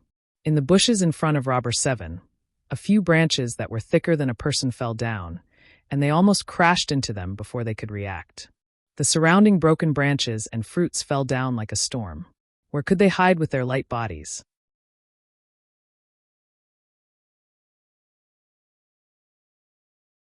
Chapter 556. The sound of the huge ancient tree smashing into the forest reverberated through the forest, spreading far and wide. Two beasts that were fighting for food were frightened by the commotion. They no longer cared about the prey on the ground and scanned their surroundings in fear. Their ears drooped, and they ran away with their tails between their legs. There were very few giant beasts in this area. After all, this was close to the green-faced fanged beasts' territory. Usually, there would be a few overbearing giant beasts in this area. Most of them were normal beasts or wild beasts that wandered around looking for food. Therefore, Xiaoxian's commotion wouldn't attract the giant beasts but would only scare them away. The small beasts hiding in the forest ran away in panic. The already crowded short forest became even narrower. The humid and stuffy air seemed to have become restless. Sometimes the escaping beasts would even bump into each other, not to mention Robber 6 and Robber 7, who were bigger than them. It was even harder to move around freely. After being hit by the tree trunk, Robber 6 decided to find a place to hide. It wasn't easy to avoid the falling tree trunk and fight for space with the beasts. There was even a lynx that bared its fangs at him just now. If it was any other time, he would have killed it. Now that he had to carry Robber 7 and escape, he didn't have the time to deal with the small beasts that bared their fangs at him. After the falling tree trunk stopped, Robber 6 decided to move again. However, before he could move his feet, he heard another crack sound. It was very similar to the sound of Robber 7 crashing into the tree. The air pressure above his head suddenly increased. Again. Quick, quick, quick. That kid is going to smash it again. Robber 7 exclaimed. Shut up. Robber 6 didn't expect the Yanjiao people to use such a method to deal with him. He knew that the Yanjiao people were strong, but the current situation was completely out of his control. It was beyond his expectations. Was it a human or a giant beast that could smash such a thick tree trunk? Boom. Another loud noise. In the surrounding forest, a large number of broken tree branches fell. Robber 6's planned escape route was completely destroyed. The bushes, flowers, and grass were already piled up messily by tree branches. It was extremely messy. More than half of the branches and leaves covering the sky were broken. If it was daytime, Robber 6 and the rest would be exposed to Yangguang. Fortunately, it was night time. Robber 6 encouraged himself and leaped out of the forest. Since he couldn't sneak through the dense forest, he could only step on the broken branches and branches to escape. However, before he could run a few steps, another tree came crashing down from above. The tree trunk was long, with many branches and dense foliage. When it crashed down, the impact was too wide. Robber 6 couldn't escape in time. He could only rely on his hearing to determine what was falling from above. Then his body would react accordingly. Not only was the giant tree smashing down powerful, it was also ferocious and accurate. No matter where Robber 6 ran to, the falling tree would always cover him. If it wasn't for the surrounding trees, he would have been smashed to death. Didn't they say that tribesmen couldn't see clearly at night? Robber 6 awkwardly dodged the falling branches and leaves. He didn't even bother to wipe away the bird droppings on his head. That kid can see. Robber 7 endured the pain all over his body and squeezed the words out from between his teeth. Of all the people you could have provoked, Why did you have to provoke this kind of person? Robber 6 roared. Like the others, he left the green-faced fanged beast's territory when he realized the situation wasn't good. He didn't expect to see the Yanjiao and Hui tribesmen as soon as he came out. They even brought a few green-faced fanged beasts with them. Robber 6 thought that this was a rare opportunity. If he didn't steal it, he would feel sorry for himself. However, he was still too weak, and it was too risky. If he wanted to make a move, he would have to wait for another opportunity. But who knew when the next opportunity would come? He wasn't willing to give up just like that. At this moment, Robber 7 appeared and said that the two of them should work together to steal a few green-faced fanged beasts. Robber 6 thought about it and agreed. The surrounding environment was very advantageous to him, and he had Robber 7 to share the risk. Why not? But who would have thought that things would turn out like this? If he knew this would happen, he would have waited a little longer or robbed other tribesmen. He regretted it. Robber 7, don't call me the next time you steal from the Yanjiao. Robber 6 had been a thief for many years, but he had never been chased so hard before. He regretted it. He should have asked for more information. Robber 7 wanted to say something, but he choked on the blood that gushed out from his throat. He thought to himself, don't talk about you. I won't do it again. That was too scary. Robber 6 was almost hit by a broken branch from above. He quickly dodged to the side and his forehead slipped from the broken branch. Blood spilled out from his wound as he ran, splashing onto the bushes. This won't do. As the saying goes, a dead Taoist is better than a dead Taoist. It is too difficult to carry a burden. It is better to throw this burden away. Robber 6 loosened his grip on Robber 7. He wanted to throw Robber 7 down so that he could run faster and have a better chance of escaping. However, Robber 7 seemed to know what he was thinking. He hugged Robber 6 tightly. You want to throw me down and run? No way. While Robber 6 and Robber 7 were being smashed by Xiao Xian's tree, a few hundred meters away, 3 silhouettes were hiding on a tree branch, watching the commotion. That's the Yanjiao? That's crazy. Who would use a tree to smash them? One of them said. I'm thinking, are Robber 6 and 7 okay? Are they still alive? Oh. How pitiful. Why don't you guys go help them? The first person asked the person next to him. No, I won't go even if you beat me to death. Even if we go, let's wait until the Yanjiao leave. What if they change their target to us? Another person pursed his lips. Besides, Robber 6 and 7 didn't ask for our help. Why should we go? If Robber 6 and 7 die, does that mean we can all move forward? The person standing on the other side said calmly. His tone was too indifferent, as if the people who were in danger were not from the same tribe as them. Suddenly, after a loud bang, a sharp whistle was heard from the other side. Hearing the whistle, the 3 people who were watching the commotion from the tree changed their expressions. They were really forced into such a situation. One of them muttered. Although they wanted the 2 to die here, they still didn't believe that the 2 would be forced into such a desperate situation. After all, the 2 were ranked higher than the 3 of them. Robbers had their own rules and preferred to act independently. It was rare for them to meet each other, so naturally their relationship wasn't good. There were many situations where they didn't help, and if there were no benefits, they wouldn't help easily. Especially those ranked in the top 10 of the tribe, they enjoyed more resources and received more benefits, so they had to have the corresponding strength. Being caught instead of stealing was a humiliation. It was a question of their strength. Therefore, after being caught, most of them would find a way to escape instead of asking others for help. Only when they were forced into a desperate situation would they call for help like this. Because if they called for help with this kind of whistle, it meant a complete failure and they would be demoted. In other words, after Robber 6 and Robber 7 were rescued, their ranking would be lowered. To a robber, this was an extremely shameful thing.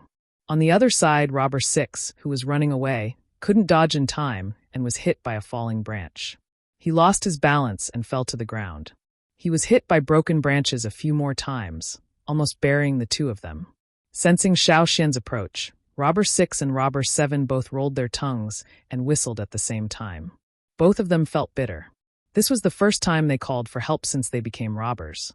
Robber 6's eyes were bloodshot, and he looked at Robber 7 as if he wanted to bite him to death. It's all your fault for being such a burden. Xiao Xian stepped on the fallen tree and ran towards Robber 6 and Robber 7.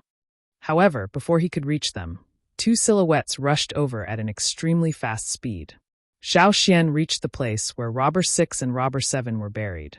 Like water droplets falling into a crack, They flashed under the crisscrossing broken branches of different thickness. When they came out again, each of them was carrying a robber and running away quickly. Xiao Xian couldn't make a move, and he didn't continue chasing. He didn't plan to smash the tree again. The person who saved Robber 6 and Robber 7 just now should be a robber with a higher ranking than Robber 6 and Robber 7. Instead of continuing to chase, Xiao Xian decided to turn back. He still had to guard his prey. There were other robbers around, and guarding against them was the most important thing. As for Robber 6 and Robber 7, they wouldn't have the chance to fight again in a short period of time. They needed to recuperate. When Xiao Xian returned with regret, the 4 Yanjiao tribesmen and the Hui tribesmen formed a defensive circle to protect their prey. However, the Hui tribesmen's faces were a little stiff. They looked at Xiao Xian as if they were looking at a monster.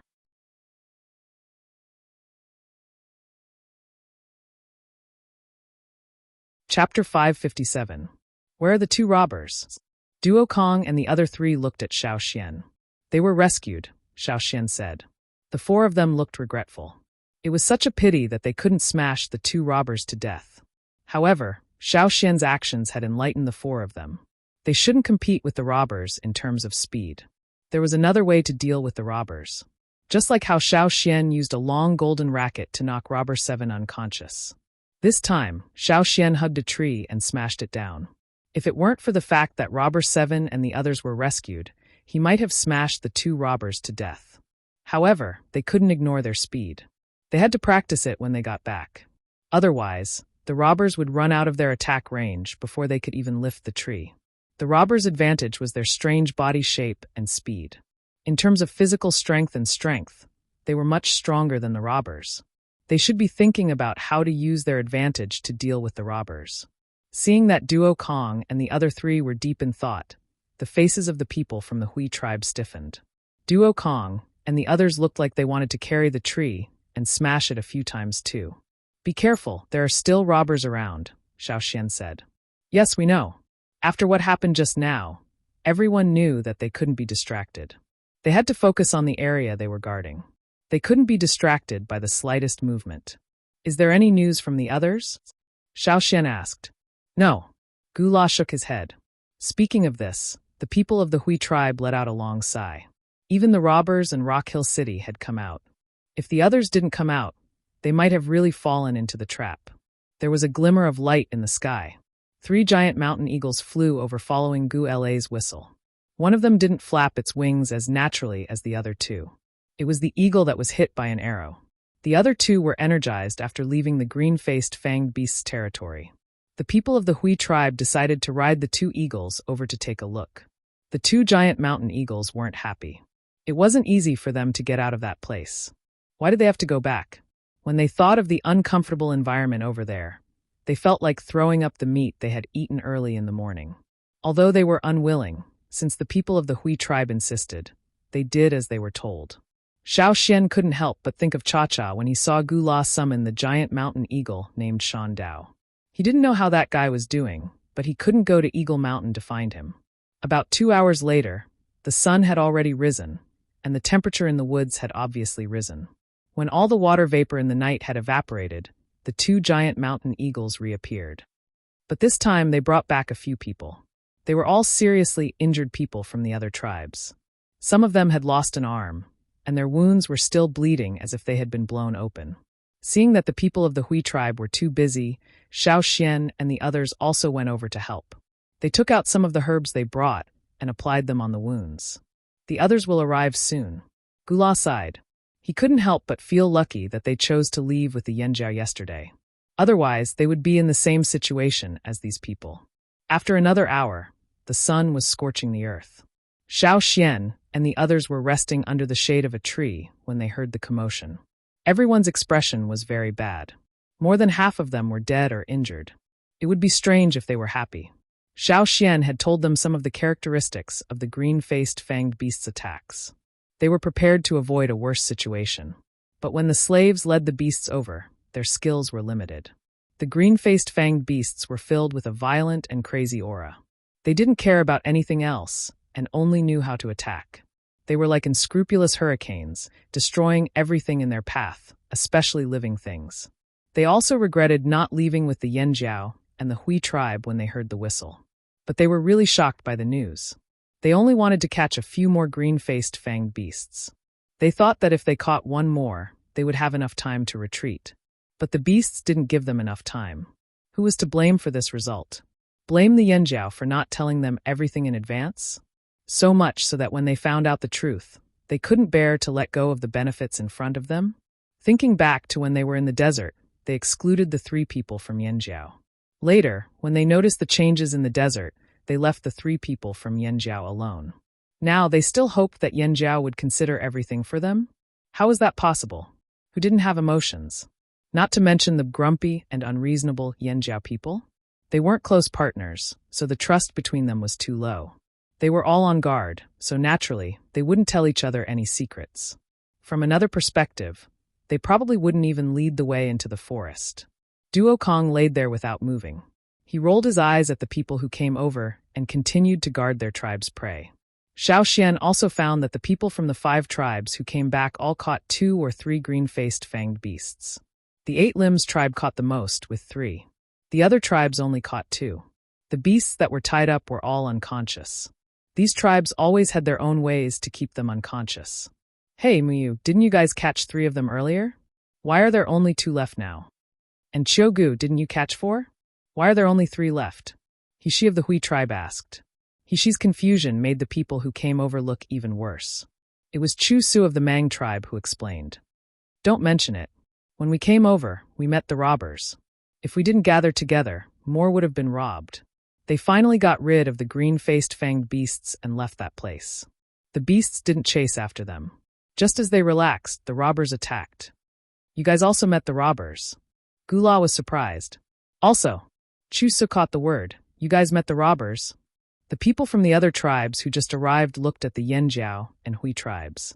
There were 9 unconscious green-faced fanged beasts lying there. 9. They were only 2 tribes. Why didn't the robbers steal more beasts? Some people felt it was unfair and were very jealous.